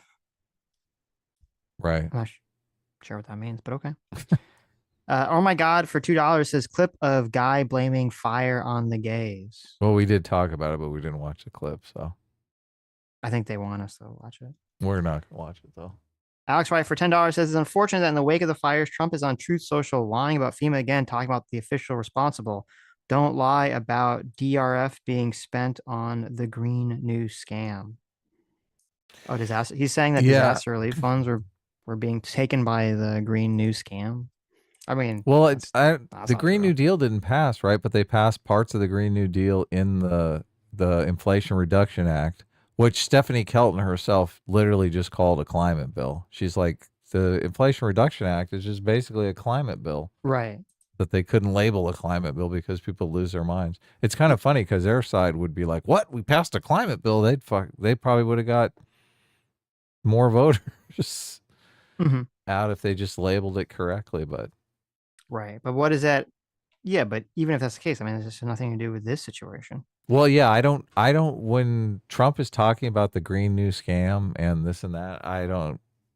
Maybe he's lying. I don't know. I haven't looked into any of the claims he's made, but I have heard him making claims. He's making hay about the Green New Scam. Yeah. Have you heard that? Trump talking shit. Zero well, fucks. I found out the Truth Social post. Okay. Saying that basically that the reason FEMA has no money is because it was wasted on the green news scam, which I've never heard that before. I thought what I heard was that because of all the hurricane stuff in Florida and because of the flooding in Carolina and all this other stuff, that like the FEMA was, really used a lot of its disaster relief money already. Right. But so I don't think that what he's saying is true. That is probably just completely untrue. Zero fucks for 28 months says, such a tragedy this is. But I see a light at the end of the tunnel. A flame coming for Hassan's house. I don't know where Hassan lives, so I don't know if he's even impacted. He lives in West Hollywood. He's pretty safe from all the right catastrophes. So I have not seen anything close to Hollywood or West. Well, I guess there was the Hollywood Hills were burning. I saw a thing and I didn't know if it was AI or if they actually flames were coming up behind the Hollywood sign. Okay, it was fake. Yeah. I was like, oh my God, if the Hollywood sign burns down. And is it burned downable? What is it made out of? Well, it is on just a hill that's full of brush and stuff like that. I guess it could just fall over, right? Yeah. It could burn. It definitely could burn down. Yeah, if that hill catches fire. They got to have fire breaks all around it, though, because I know they have a path that goes up there that is kind of a fire break anyway, a big giant path people walk up. That being said, listen, I don't, as much as I despise Hassan, I don't, wish anyone's house to burn down, so. Obviously, I don't either, so. But zero fucks is entitled to his own opinion. Yeah. Obviously, he gives zero fucks, right? Exactly. Right. So, I'm sure he would be dancing on the ashes of Hassan's house rather readily. Mm-hmm.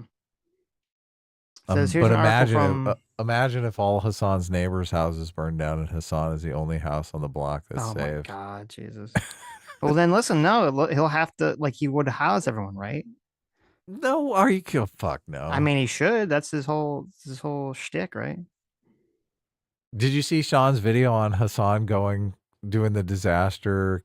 I did. Capitalism, basically going out and just to make fun of Ethan Klein by trying to give homeless. He was giving out clothes to the homeless and filming it so he could create content out of it. And he had a big joke that the homeless people didn't want to take Ethan Klein's wife's clothes because they're Teddy terrible Fresh or stuff. whatever. Yeah, Teddy Fresh is the name of it. Right. So, God, that's so sick. A friend of mine has an artist studio out in downtown LA, and sometimes I go out there and paint with him and stuff. And I always want to drive because it's just like downtown LA. It's insane. It's like a third world country down there. It's crazy. Mm-hmm. And I always want to live stream on the way home. I'm like, look, I'll just live stream on my personal channel, obviously. And people can see some of the fucking shit down here because it is, you'd be aghast if you were actually down there. Right. And Owen is always like, disaster tourism. No, he won't let me do it. I'm like, Owen, just hold the fucking phone out the window. Just don't be a fucking bitch. And he will not do it. He will not do it. And he guilt trips the shit out of me for not. I'm like, I just want people to see this is the fucking state of the city right now. Right. Yeah. And it's not like I'd be making a bunch of money or anything like that. I just think it'd freak people out. Yeah. It's so crazy. It's so crazy. Because look, I've been going down there. Owen's had that studio, I think, for maybe 5 years now, 5 or 6 years. So, and I just like pre-pandemic, it wasn't like that. It totally wasn't like that. It wasn't like just vast amounts of homeless people in these tent cities, in these hovels. It's crazy. It's crazy. California is falling apart, and I don't know. It's got to be management, right? Yep. If at one time you could walk around downtown Los Angeles, it is management. It's 100% management. You weren't accosted by fucking crazy, insane homeless people everywhere. Yeah. No, and there are parts of Florida where it was really sketchy. And I don't know what they did, but they totally cleaned them up, and the area is really nice now. So It is definitely something a person can do. It's not like there's just some sort of magical natural decline of the homeless, appearing in places. Yeah, they throw the crazy ones in the funny farm and they incarcerate the criminals. That's what they do. You take the people off the streets. I just right. It is so frustrating. It is so frustrating. California used to be fucking amazing. Yeah. And now it's just turning into a horror show. And I keep thinking like I've got my new Bible. The fourth turning is here. And I'm like, oh, it's right around the corner, Sitch. It is. The culture war is going to end. It's going to be over. And there's going to be a new dawn. A new public consensus is going to break out. A new Don Jr. is going to make everything better. Oh, my God. Don't. I think it's actually going to be J.D. Vance running in 2028. So. Okay. Which will be great because Sitch doesn't really like J.D. Vance. I'm ambivalent about J.D. Vance at this point, so could be good, could be bad. We'll see if he does custodial voting. Like I'm all in. But look, motherfuckers are looking. I've lived in New York too, and like the subway system in New York when I lived there, just. Never, ever was I afraid. Never, ever was I afraid. And there wasn't this aggressive panhandling going on. You weren't looking around going, oh, this shady motherfucker is going to try to push someone on the tracks. None of that shit was happening. Now, I can't even imagine visiting New York and even going anywhere near the subway. Right. Yeah, now, of course. Yeah. It's just like, seems awful. The culture war is going to end. We're gonna have a new normal in 2030 to 2033. We've got about 5 more years to iron this shit out. It's gonna be great. A new dawning is coming. I'll get to put another notch on my "I told you so" Sitch calendar. Oh, really? Yeah. Interesting. You didn't know I was keeping track? I didn't know you were keeping a score here, keeping a notch here. What was this? I was kind of only half listening to what you've been saying. Because what are you reading? I was trying to figure out where Trump's claim was, where he was blaming the Green New Deal from taking money from FEMA. Like, what was the origin of this idea? Could be utter bullshit. I'm not sure. Well, it seems like bullshit because the only thing I could find is that in 2021, and this is part of it wasn't part of the Inflation Reduction Act, but the Infrastructure Investment and Jobs Act. And it says they gave a bunch of money. They gave $6.8 billion to FEMA, which FEMA says it will invest in community-wide mitigation to reduce disaster suffering and avoid future disaster cost. But then they sort of say and this is in order to try to make things better for severe events rising from wildfires, droughts, hurricanes, tornadoes, and floods. So exactly what you'd want FEMA to do. But it's sort of like, oh, because of climate change, these things are going to be worse. So here's a bunch of money to, put in the stuff. So it sounds like Donald Trump sort of dishonestly twisting that into like, oh, they were just, bullshitting it away on like climate change stuff. And I was it's a good thing if they actually spent the money doing something useful. So I don't know if they did. That's what it sounds like. So, yeah. So probably not true, but not surprising, I guess. Okay. Let me see here. Pizza Fred for 2 months says, I used to unironically lose sleep over climate change. There's a growing number of young people who are paranoid of this topic. It's almost depressing. No, it's fully depressing. I completely agree. Yeah. And everyone hates this guy. There's a movie called Cool It. And what is his name? I can't remember. Bjorn Lomborg? Yeah, that's it. Bjorn Lomborg. If you look into Bjorn Lomborg, you will immediately be able to sleep at night.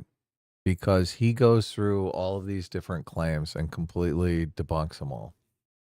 He's not a climate denialist, which people constantly try to frame him as someone who just doesn't believe climate change is real. He's like, climate change is totally real. We just have to examine it from a scientific perspective. We have to know what the real mitigation plan is, and we have to weigh that against the cost, because obviously cost is a giant factor. Right. And he even pulls out all of these various different things that they can do to lower the temperatures in cities and stuff like that, where air conditioning is a huge deal and energy consumption is a huge deal and all that stuff. Stuff that nobody in the climate change cult ever fucking talks about. Like all they talk about, the only way to mitigate climate change for them is to do some sort of like massive restructuring of the economy to deal with it. It's just completely crazy. And he's like, yeah, there's all these other things that we could do. Well, and also he goes through the winners and losers. Like one of the most devastating arguments that he makes is that the news, they always come out with the heat stroke numbers because they're like, climate change is about global warming, right? It's things are getting hotter, all these record high days are coming, and you know, a lot of people are dying, and people are dying from climate change. Right. He points out that 10 times the number of people who die of heat strokes, like it might even be greater, it might be like 100 times. It's been a while since I read the book, but like significantly more people die of cold related stuff. So he's like, if it got a few degrees warmer in these places that are completely cold, you would actually have less deaths because you'd have stop getting all these cold deaths. Which is sure. I mean, you'd have a lot of other problems though, but well, no, he goes through all those problems. Okay. Yeah, you should read it. You should definitely read it. He's got a couple of books on this stuff. Living does also. Yeah. He goes through it, obviously, you know, scientific, rational mind type thing, which everyone's like, oh, he's just a Republican a science denier. Right. We know the science. I saw An Inconvenient Truth 25 years ago. Right. Anyway, go ahead. Liz does well specifically for $5 says, to be clear, I was not comparing this to Sodom and Gomorrah, though funnily enough, this does seem to be making people stare at it pretty salty. Oh yeah, no, I know you weren't. It just made me think of that thing that it was happening. So Jacob Lloyd for $10 says, stay safe, Adam. Speaking of fires in California, my ancestors' mansion, the Bidwell Mansion in Chico, was burned down in an act of arson last month. There was no suspect arrested, but the town is talking rebuilding. Wow. Well, that's crazy. Yeah, look, arson is a huge problem. Alex Wright for $5 says, the continuing resolution gave billions to FEMA for disaster assistance and relief, like the SBA loan program. FEMA authorized FMAGs for Palisades, Eaton's, Hearst on Tuesday. Oh, okay, that's good. Let's see, fire management assistant grants. Well, there you go. Liz in Deswall specifically for $5 says, any reputable aid efforts around this? These are our countrymen, and I feel a duty to assist. I'm not sure as of yet. Once the fires do gain control, I imagine there's going to be a wave of support and assistance and charity drives and things of that nature. So we'll make sure to get some good ones once that occurs. The Mongolian Leprechaun Surfer Man from Saturn for $10 says, hey, Sitch and Adam, have you guys ever heard of an animated film called Fantastic Planet? It's very artsy and surrealist type of film. I know Adam loves those art films. I think he would enjoy it. I'll check it out. Fantastic Planet. I've seen like images of this thing. Super artsy. Wow. I've seen the cover because like whenever I go on HBO Max, I think they always like put the cover there and it's very like weird looking. So, but I've never watched it, but it does look very interesting. So, yeah, maybe it's good. I'll check it out. I'm a story guy, so you let me know. If it's got a good story and good animation, oh my god, that's like the best. Yeah, totally the best. The Into the Spider-Verse, obviously amazing fucking animation and a great story. So, right. But sometimes they miss. Sometimes it's like great animation and the story is kind of just Whatever. Yeah, that's true. I think Akira might fall into that category. The story's okay, but Akira has like the convoluted anime syndrome where you're like, oh, it's an interesting story here, but it's like overly complicated for no fucking reason and Yep. just like a mess. Yeah. At least the anime is. I don't know. People but say the the comic animation better. is fucking mouth-wateringly amazing. Yeah, it's animated very well. So,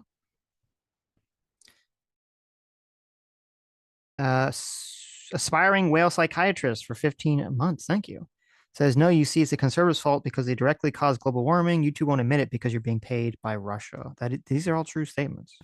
Everything you said, it's all true. I love that he put the /s in there so we could know that we would have figured that one out. But thank you. Yeah. Fate of Morality for $5 says West Hollywood had a fire 2 days ago above the pink dot on Sunset. I'm going to DM you some photos and videos on Twitter. Okay. What does that mean? The pink dot. Pink dot is, I believe, like a grocery store, convenience store type situation. Mhm. So, yeah. But they, Kristen Brandon for $2 says, when are you going to talk about South Korea? Probably never. I don't know. I don't really know much about it. I know. Talk about well, there was South all Korea? that weird thing where like they declared, didn't like the president declared martial law, and then the government said, "Fuck you, you can't declare martial law," and it got undeclared or something. And there's like all this controversy going on. I just don't follow it. I don't really know what's going on about South Korea. But I did see that Turkey lowered interest rates by 250 basis points and inflation actually went down for the first time in like years. Turkey? Yeah.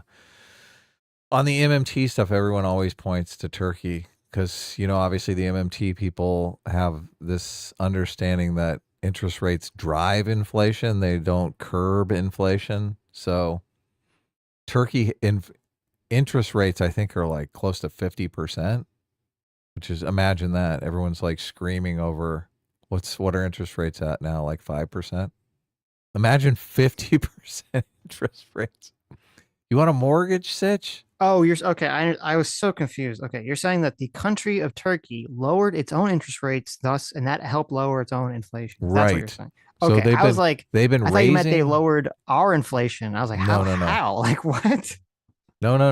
So Okay, Turkey has understand. massive inflation. I think it's close to 50%, which is ironic, right? So Right. they're constantly raising interest rates to try to fight this inflation. And every time they raise the interest rates, inflation goes up, right? Right. They finally decide, okay, we're just going to lower interest rates by 250 basis points. Mhm. And inflation goes down. Ooh. So Interesting. it's like a lot of the MMT people are pointing to Turkey. They're like, that's right. Look, we're right about this. Mm. Lower 250 basis points is like 2.5%. Like that would be cutting our interest rate in half. So a lot of the people are saying what caused the inflation in America, like this does have to do with America and the fact that we have significantly higher interest rates than a lot of young people have ever seen in their lifetimes even, right? They grew up with zero interest rates. So, and it's so funny. We're having this inflation crisis. Supposedly the reporting now is that Joe Biden didn't even talk to the head of the Federal Reserve, right? Oh my God. That was fucking infuriating. Yeah, that's Holy shit. insane. So, but look, Yeah. as soon as Trump takes office, Trump is going to be like on the phone with Jerome Powell or whoever, if he replaces Jerome Powell. I don't know necessarily how that works, but he's going to be like, lower the interest rates, lower the interest rates, lower the interest rates. Well, So it we're is going to get supposed to be another run test. independently, right? Of course, yes, of course. But my problem with Biden wasn't necessarily that he was like not telling Jerome Powell what to do. It just seemed like he wasn't having any communication at all, like about the fucking situation. That's what I was like, holy shit, this is crazy. I read something that the military people in charge of the Afghanistan pullout couldn't even get Joe Biden on the phone. Oh my God. Fucking crazy. Where'd you read that? Yeah. Is that true? That's fucking crazy if that's true. I don't remember the article, but you're welcome to dig in on That's, that I mean, if that's claim. true, that's like horrifying. Oh my God. It is horrifying. It is totally horrifying. Yes. If that's true, I would be in favor of like seeking criminal charges against people that were, hiding his ailment. Yeah, look, I'm right there with you. unacceptable. I am right there with you because that is just complete fucking criminal neglect or criminal intent.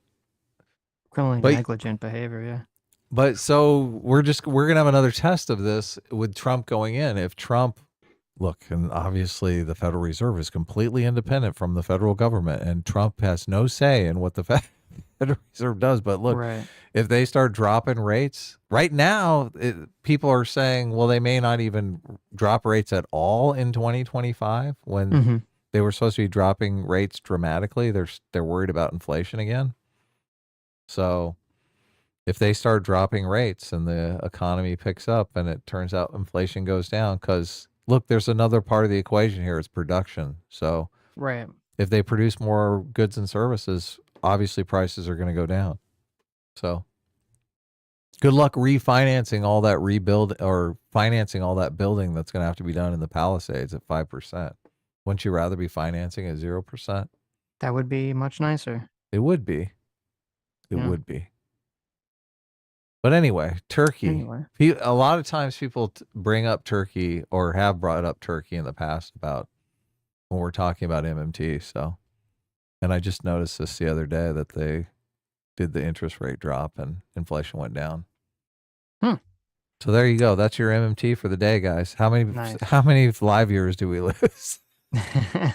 Oh, only like 500. Not too bad. That's good. Lives in Deswall specifically for $2 says Akira's plot is indeed better in the manga. Yeah, I've heard that. Yeah. I've heard that, yeah. Screen adaptation, screenwriters. God's Bar Tab for $5. What a name. I like that. Mhm. Says Adam, if you like Fourth Turning, read The Storm Before the Calm by George Friedman. Similar ideas with more specific predictions. And thank you for sending a super chat. I'll take a look. I will take a look. Okay. What's this clip you want to watch here? So this is the last. So today there's some drama going on. I want to point out that I totally nailed this, obviously, because we have our first situation where there is all of the presidents, right? All of the two-term presidents gathering together for some sort of public event, right? This is Jimmy Carter's funeral. So obviously Jimmy Carter oh, look at this. Perfect timing to pass the torch, right? Jimmy Carter is the last living one-term president, right? Mm-hmm. He dies. And who's taking his place as history's new loser one-term president? Joe Biden. Joe fucking Biden. Joe Biden.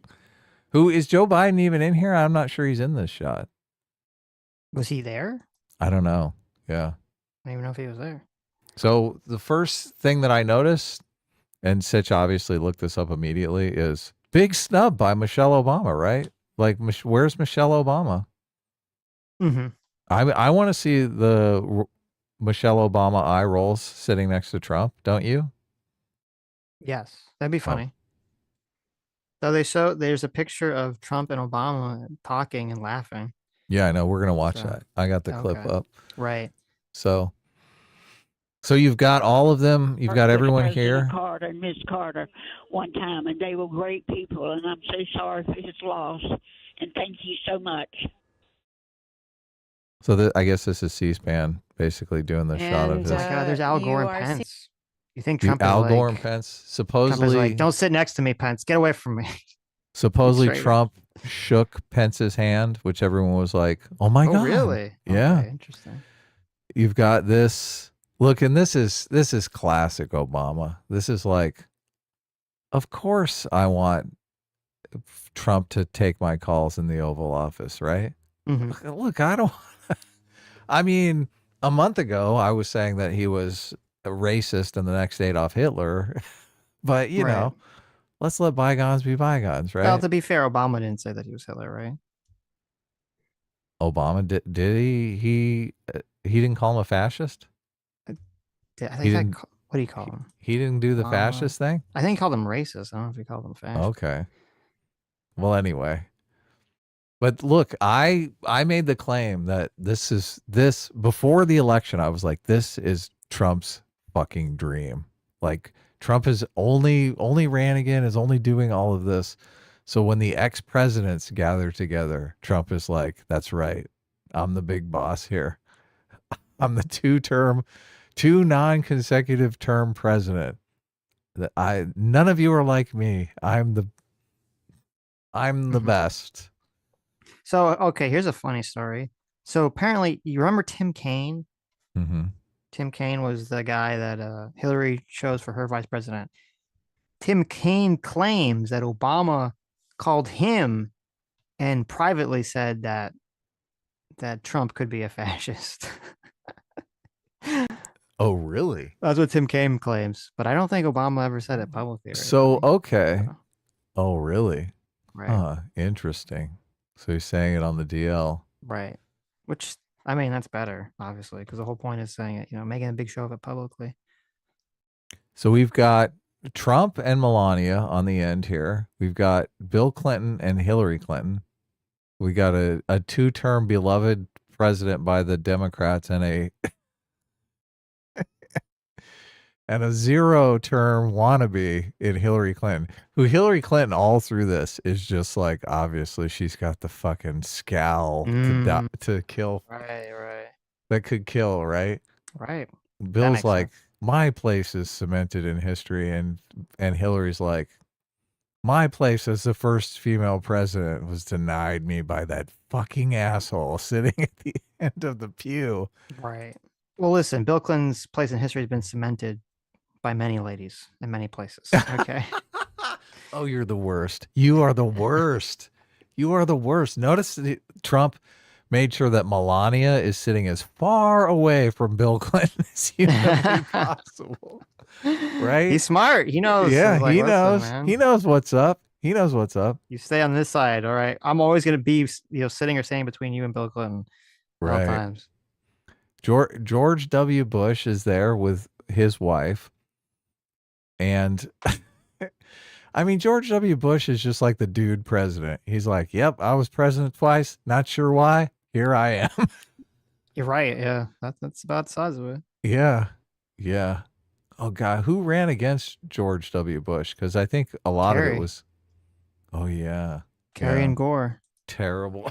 Gore standing right behind him, like, look at this fucking terrible troll sitting in front of me. This fucking retard. Look at his face. Al Gore's just like, oh, this fucking idiot. So Al Gore's in the second row, relegated to the vice president's row. Yeah.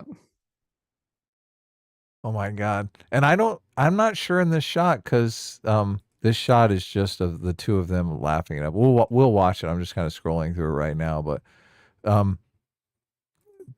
Kamala and her husband come in and sit right here in front of them. And there's another clip going around where Kamala, wants to sneak a peek back at the fascist she ran against and lost. Because Kamala sits in front of Trump and he keeps kicking the back of her chair. Is that the problem? No, she's not. She's sitting over to the side, but she sneaks a peek. And why? She had to know that peek was going to be a big clip. She had to know that, because she sneaks a peek and then she turns around and she doesn't actually roll her eyes, but she has kind of a body posture that is like an eye roll, like, oh, that guy. It's so obvious. This is the fascinating thing, because I could imagine this scene so clearly, right, before it ever happened, and it kind of plays out exactly like that. Yeah, because Trump knows he's like big status. Look, why can't Hillary just pretend that she's having a great time? Why does it have to be like, she's an old lady? Okay, she's like, she's not gonna pretend anymore. She's over it. Al Gore. Al Gore looks like he's at a funeral. Oh, I guess he is at a funeral. So, I mean, to be expected, right? Mm-hmm. So let's see here. You are seeing there former President Barack Obama sitting right next to President-elect Donald Trump. Of course, we don't know what they're saying to each other, but that is inside the National Cathedral in Washington, D.C. Live, we're showing you live.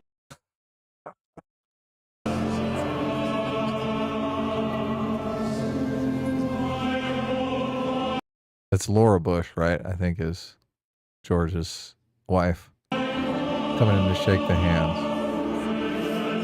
Look at that. Trump got a big belly laugh out of Obama there. Mm-hmm. What did he tell him? He said, "Oh my God, you're vice president. Such a loser. One term. Now that Carter's gone, it's him. He said, But I he ain't heard going to about be around that. much longer either. It's just going to be us two-termers." He said, I That's heard what he about said. that Tim Kaine call. I was not happy.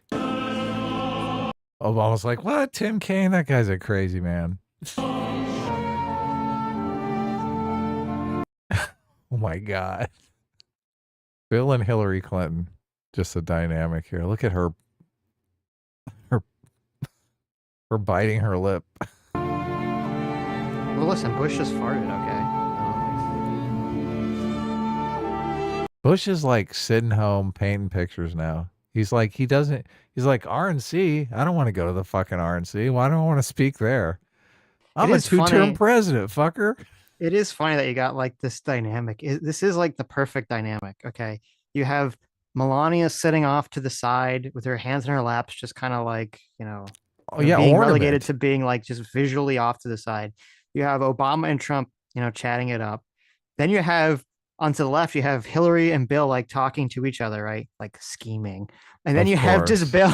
I mean, you have Bush, his wife just sitting in the middle, and Bush looks like totally like befuddled. Like he's just like I'm just happy to be here.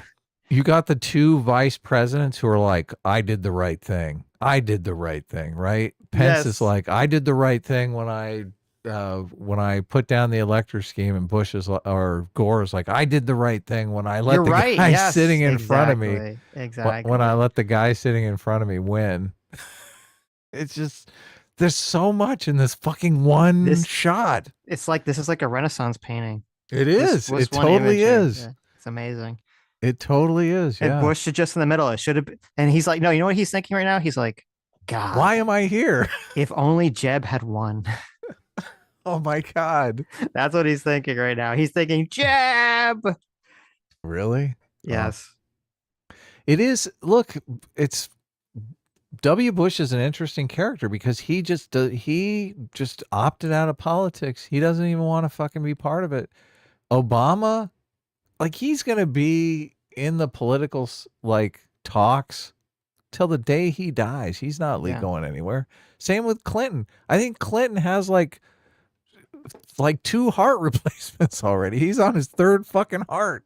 He's like, I'm going down with the ship. Right. And Hillary's so bitter because Hillary's like, look, she's right now, she's thinking, I got this in 2028. No. she's, No fucking way. she was, she was contemplating getting in when Biden was dropping out. God, no. Yes. No. That's so many people in politics are completely delusional. That's another one of my I told you so notches on my belt. You said Pence wasn't even going to run for president, and I was like, oh, no fucking way, that guy's not running for president. Mm-hmm. He's like, I'm the hero of January 6th. I should be the nominee. Boy, how did that turn out? How did that go? You are correct. I very frequently underestimate the stupidity of other people. Yes. That is true. Yeah. Yes. Look, you got to lean into it. I All guess of these people, they're all just power hungry. Maybe not Melania. She's like, I just want to write children's books, and look, I'm here to look pretty. No, she's like having a daydream of like her son like being king of the earth or something. Oh my God, Barron I could see Barron totally running. I think he's like 9 feet tall. Exactly. Yeah, exactly. Can you imagine him just standing next to Ron DeSantis? Just picture that for a second. Ron DeSantis in his little like galoshes. Oh my God. Or Ron. Yeah, Ron. look, this is, I don't know. Barron just I've never heard him speak, so maybe he's just a blithering idiot. Who knows? He has a voice like this. Oh, Sounds like shit. Mickey Mouse. Oh, horrible. It's very Horrible. hard being Trump's son, everybody. Horrible. Do you want to look and see if you can get the Kamala, just so we can tack it on here? The Kamala Sure. I'll see if I can find eye it. roll. Here we go. I'm going to let it roll with a little bit of this.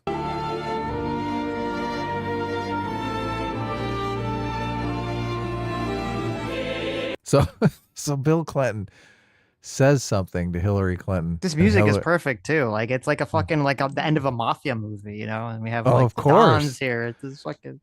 Of course. So Bill Clinton whispers something in Hillary's ear, and Hillary just is like completely stone-faced about it. She's like, no response to that. God, you can tell she fucking hates being there. Also, Michelle Obama is noticeably absent. So evidently, He's in Michelle Hawaii. Obama, yeah, she had a scheduling conflict. Right, whatever that means. Yeah. What does that mean? I don't know. Who Like, knows? tell people you had appendicitis. At least lie to them effectively, right? Mm-hmm. Oh, I found. Oh, look, whatever he said to Obama, Obama's like legitimately laughing. Oh my God. Oh my God. my You have God. to. This is amazing. What Okay, is but it? What the turn the sound off though, because it's got all these like weird sound effects that we don't need, Oh, okay. and music and stuff. Hold on. Let me turn the volume down. Okay, go for it. Okay, so we got this video is amazing. So we have there it is. Oh fuck. Oh my God. Oh my God. We have to watch it again. We have to watch it again. He's like, Okay, why the everyone- fuck is Obama speaking to this fucking piece of shit? It's like, Everyone look at, okay, so look, Obama, look, I think Obama did snub Kamala Harris in the beginning because Obama was like a holdout. He didn't endorse her immediately. And I think he was like trying to push for there to be some sort of dust like a- up in the, yeah, at the DNC. so Yeah. this is completely Kamala's like kryptonite That's here. why Obama laughed. Trump was like, "Wow, you sure were right about not backing Kamala." He's like, Oh my God. Oh, please let that be the case. Oh, please. Okay, so here's Kamala. Everyone take a look. Everyone take in the glory here. Inhofe knows. Like, look, you can tell this is a husband who realizes his wife is about to have a meltdown.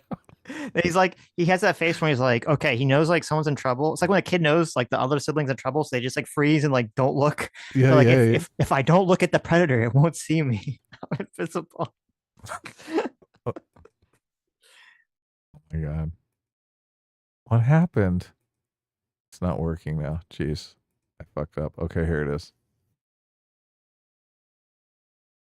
Oh, that's exactly the sound she makes. That's the sound.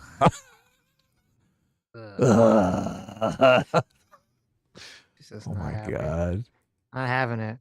Look, oh, here it is. The handshake. I told you about this. Oh, there's the I handshake. told you about this. Look at this.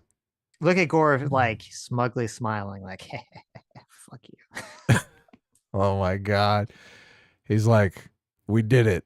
Trump's like, we did it. We did it.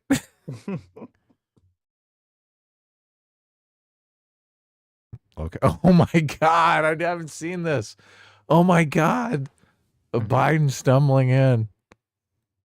So Biden is coming in and sitting down Yeah. next to Kamala. Look, they have front row. Oh my God. And it is the real Biden, the real commander in chief sitting Jill? next to him. Jill Biden. Yes. The exactly. truth behind the throne. Yeah. The power. Yeah. Where's Hunter? Someone was saying Hunter's house burned down. That Hunter had a house in the Palisades. Oh, wow. Yeah.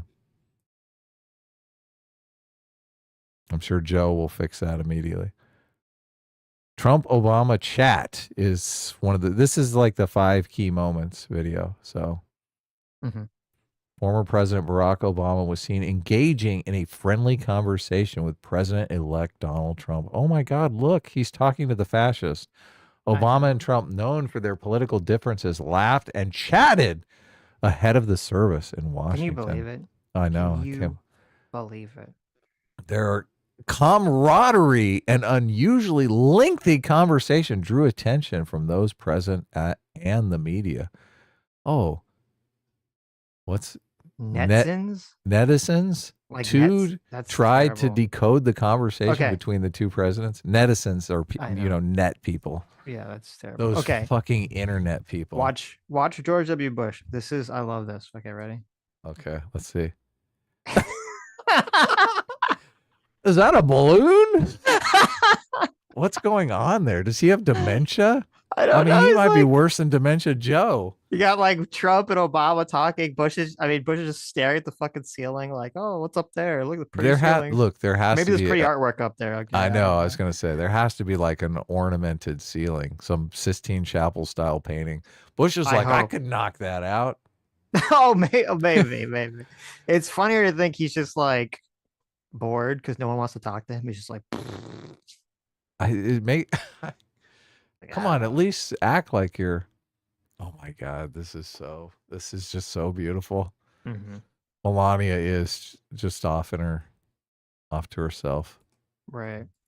And then it's funny because like, if Oh, you what look was back, that? wait, Oh. you can see like Bush's wife looks up too. She's like, "What is he looking at?" Right. He's like, "What? What are you looking up there? had to be- what's up there?" had to And be then the he looks ceiling. down. And he's like, "Oh shit, she caught me." Maybe there's like a bunch of naked lady paintings up Oh, there. or probably. something. Probably. She's like, "Oh, my husband." She's like, I've been there. I've been in the Oval Office. I know what it's Mhm. like. I'm important. Right. What are Trump? I gotta know what Trump and Obama are Oh talking my! about. Looking at pictures of this national cathedral, it's fucking beautiful. Jesus. I don't know if this is second moment or third moment, but this is Kamala's look at Trump. Oh my God, this is the one to die for right here. Do the sound, Sitch. You got to do it with her in sync. Oh, I'm not looking. So. The unexpected camaraderie between Trump and Obama caught the attention of Vice President Kamala Harris. Uh-oh. Moments after she sat down for the service, she took a quick glance at Trump, against whom she recently lost the U.S. election. There's a quick glance. Oh. Social media users were quick to speculate her emotions after watching Trump. Speculation. Oh my God. There's no speculation. Okay. She is disgusted. That look is disgust. So obvious. Mm-hmm. 5 U.S. presidents in frame. Okay. So this is one of the moments. Okay. In a rare sight, all 5 living U.S. presidents were in a single frame as President Biden took a seat. As one-term President Biden took a seat in the front. In the order of taking office, Bill Clinton, George Bush, Barack Obama, Donald Trump, and Joe Biden. Oh, they're like, we got to put it in the right order. In case you Before didn't know. 1991, there was only one other Oh, period I just realized in they're U.S. sitting history. in order. Was that intentional? They're like, you guys have to sit in order or something. Maybe. That's funny. I didn't even think about that. Okay. Yeah, look, interesting. this is literally the fucking status hierarchy right here. Although it's a bit out of whack. The only reason Biden is in the front there is because he's the current president, right? Right. So before 1991, there were only one other periods in U.S. history where 5+ presidents were alive at the same time. 1861. So, but obviously those numbers have to go up since, like, literally, I know Clinton is at least on his second heart. So, Right.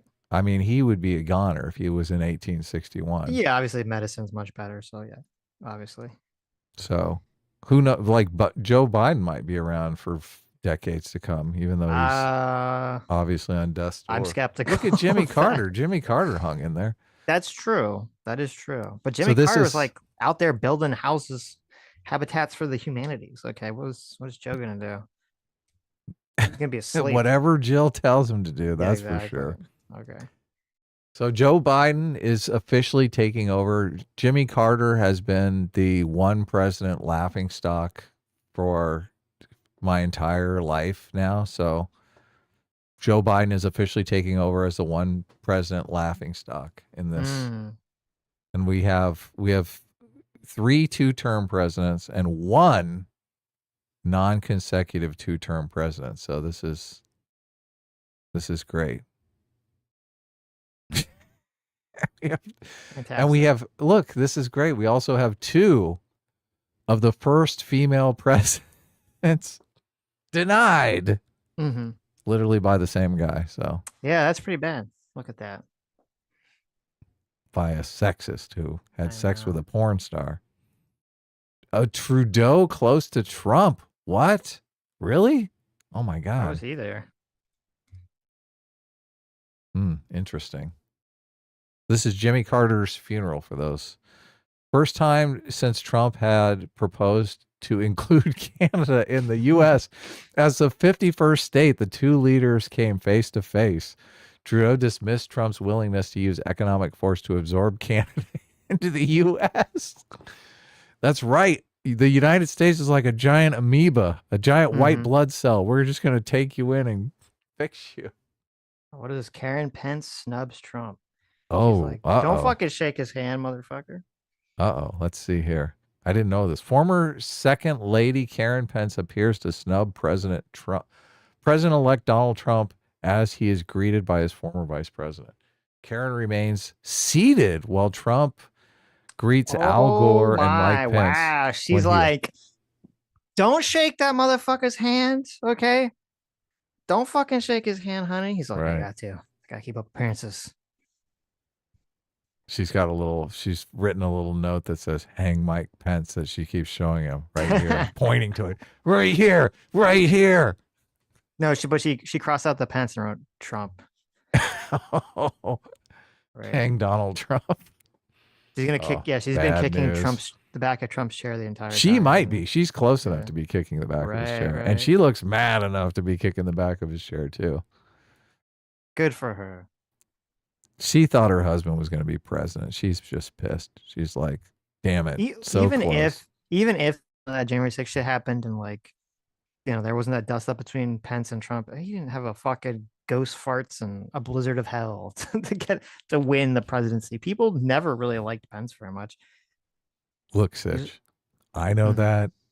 You know that. Right. The world fucking knows that. Okay. Babies before they were born, knew that, right? The only person that doesn't know that is Mike Pence. It's just that is the structure of human nature. Right. Yeah. So crazy.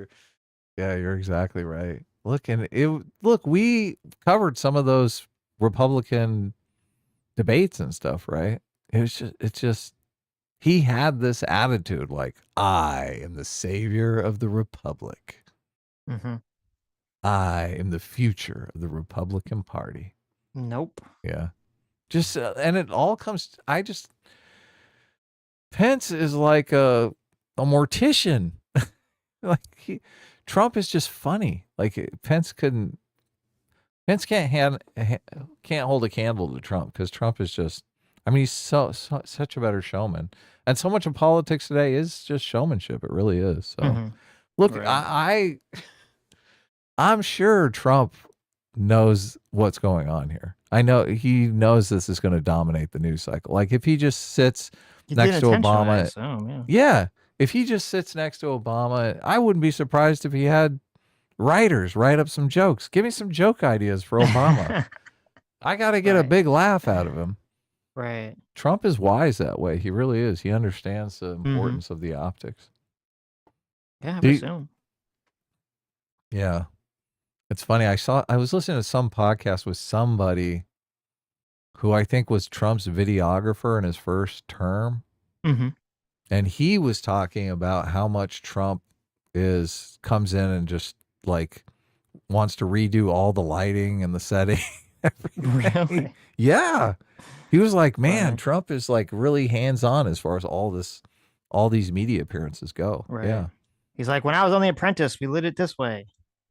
Fuck yeah, you. he fucking knows. He knows. He's not going to stand in front of a burning house with the roof caving in. That's a rookie move. That's a totally rookie move. Yeah. No, look, oh man.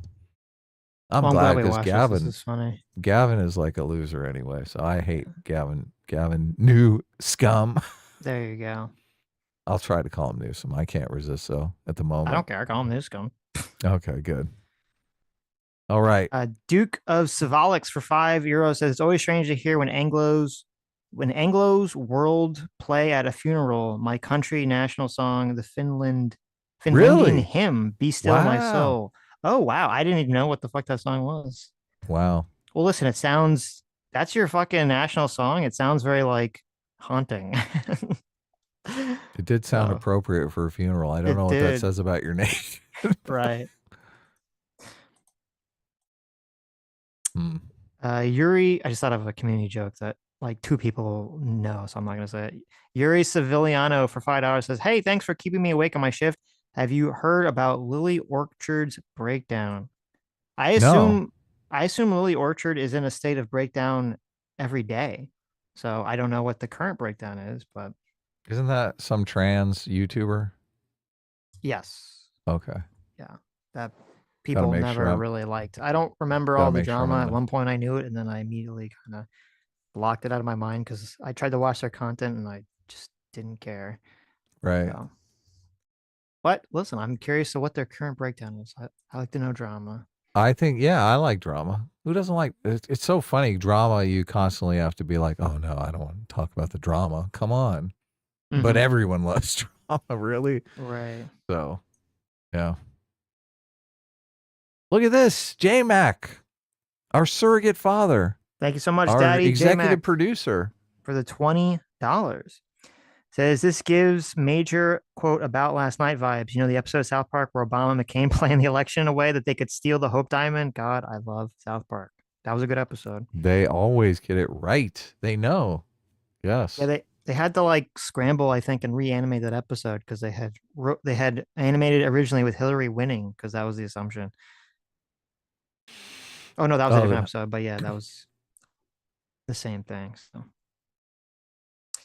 Kiki Lee for $2 says, Adam, keep the cat safe and watch out for fleeing mountain lions. Yeah, that's something I hadn't considered, but there probably are a bunch of mountain lions. Oh, that's a that good are point. homeless now. Yeah, wow, that so- is a great point. Did not Which we do consider have that at all. do have a giant problem with mountain lions and coyotes. And I saw this news report on local news that these people had a fucking brown bear hibernating underneath their house, like a giant, massive brown bear. The fuck? I know, it was crazy. But they had the ring footage of the bear coming back to hibernate this winter, and they sealed up where the bear had been hibernating, so it wasn't able to get back in. So it's just kind of like meandering around their driveway, trying to get up under their house. That's sad. Just let the bear hibernate under your home. Okay, you bigot. Well, first of all, you're going to have a giant flea infestation if you've got some bear hibernating under your house, but just spray while he's sleeping. Just spray flea stuff on him. What do you mean? Oh my God, that's terrifying. Just go over there and go. Pss, pss, pss, pss, pss. Every time I look under my house, I imagine that news report, and I like see the eyes of a bear under my house, and I'm like, what the fuck would you do? I guess I'd be online immediately trying bear removal. Right. Yeah, I don't know. Is it better to wait for them to leave, or is it better to try to get them? I don't even know what you do. Yeah. Hmm. What do? You try the smelling salts? How do you knock a bear out? They shoot it with a little blow trinket. dart, right? Yeah. Well, he's sleeping, so they have like a little long pole they just like stab him with, puts it to sleep, right? So, Crazy. It'll be fine. Relocate the brown bears. Nolan Gams for 15 months says, Swerve Obama gets a cabinet position. A-team, go Bills. Now that would be very interesting. That would be crazy. I mean, it's never going to happen, but it would be very fascinating if it did. Yeah, he'd be worried about Obama being the leaker. J-Mac for $20. Thanks so much, J-Mac. Says, you know what has to hurt for Hillary and Kamala as the almost first female president sitting there. Yeah. Of course. Yes. Painful. She mad. I don't understand why Hillary couldn't just fake it. It's so much worse to look bitter and jealous. Yes. Look, Kamala couldn't even fake it. Why? Just some sense of self-preservation would make me want to fake it, right? Right. Well, I mean, I guess you're at a funeral, so you can't put like a big smile on your face. Like, I'm so happy he's dead. Obama didn't seem to have a problem. That's true. Trump didn't seem to have a problem. True, but they were talking, so it's more like, oh, he's smiling at that, not just if you're sitting there like not talking to anyone with a big smile on your face at a funeral. That's like creepy. Like, what the hell? I would talk to my wife ahead of time. I'd be like, look, you and I are going to be having the time of our fucking lives at this funeral. Yeah, exactly. Yes, you and I are going to be engaged in riveting conversation the entire time. Okay. It's going to be like, like a movie or a cartoon when the woman's like, quick, say something. And then the guy talks and she starts laughing like, oh, yeah, as like the ex-boyfriend walks by, Exactly. Yeah. Like, oh, you're so good, Ron. Jim Inhofe is obviously a prop anyway, so he can laugh at her stupid jokes. But look, they don't even have the sense to do that. That's why these people are politically like retards. There you go. That's why they lost the election so badly. Is they have no sense of reading the room. Jacob Lloyd for $5 says, turns out they arrested the suspect and it was a Marxist. He burned down the mansion for ideological reasons. Wow. Whoa, that's crazy. Well, I'm glad they got him. Glad they got someone they think did it. So, Ryan Wolf for $2 says, have you guys seen Nosferatu? Fantastic movie. I have not yet, but I want to see it. Yeah. Is it out or can I? I guess it is out. Is it on? Yeah. Do I have to leave the house to see it? That's the question, yeah, right? I think you have to leave the house to see it. Yeah. Well, maybe I'll do that. I don't know. I saw Red Letter Media. I watched their review of it. They liked it a lot. So. Oh, cool. I don't know. I don't know if I'm going to see it. I don't really. I don't know if it's just not something that really interests me. I'm not really into like horror stuff, but I'm glad it was good. We need more good movies around. I want to see it. Any good movie. Good movies are so infrequent nowadays. It's like, who's talking about Captain America, right? There's a new Captain America coming out. There is. And it's so it's so sad because I don't even know the name of it's a black Captain America that's taken over for Chris Evans. The guy who was the Falcon guy. Yeah. Okay. So he's, I guess, the new Captain America. Mm-hmm. And I mean, they're obviously trying to market it on Harrison Ford as Red Hulk, which I'm like, oh my God, relegated to co-star in your fucking own movie. That's such a weird. That's so sad. Choice too. For Red Captain Hulk? America. I mean, Harrison Ford. But I think Harrison Ford plays the president of the United States in the universe anyway, right? Harrison Ford is an 82-year-old man who seemed like he was fucking phoning it in like 10 years ago, 20 years ago in the last the second to last Indiana Jones movie. So I don't know. Like, I know Red Hulk's supposed to be like an older guy, but I didn't think that like an 80-year-old. Like, I'm curious what Harrison Ford's numbers are now as far as celebrity goes, because I do think like it can't be. He's no Tom Cruise, that's for sure. He can't be pulling in like Tom Cruise type numbers. Right. Yeah, it is insane. So they have posters all over Southern California for it, like, and I just don't. Who wants to see this movie? Why? I mean, maybe to make fun of it. Right. So. Well, I'll still give it a shot. Anyways. Okay. All right. I'll watch it to see if it sucks or not.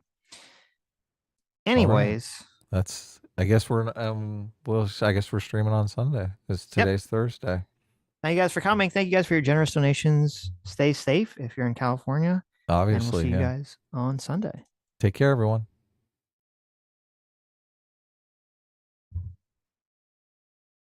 Nice. All righty.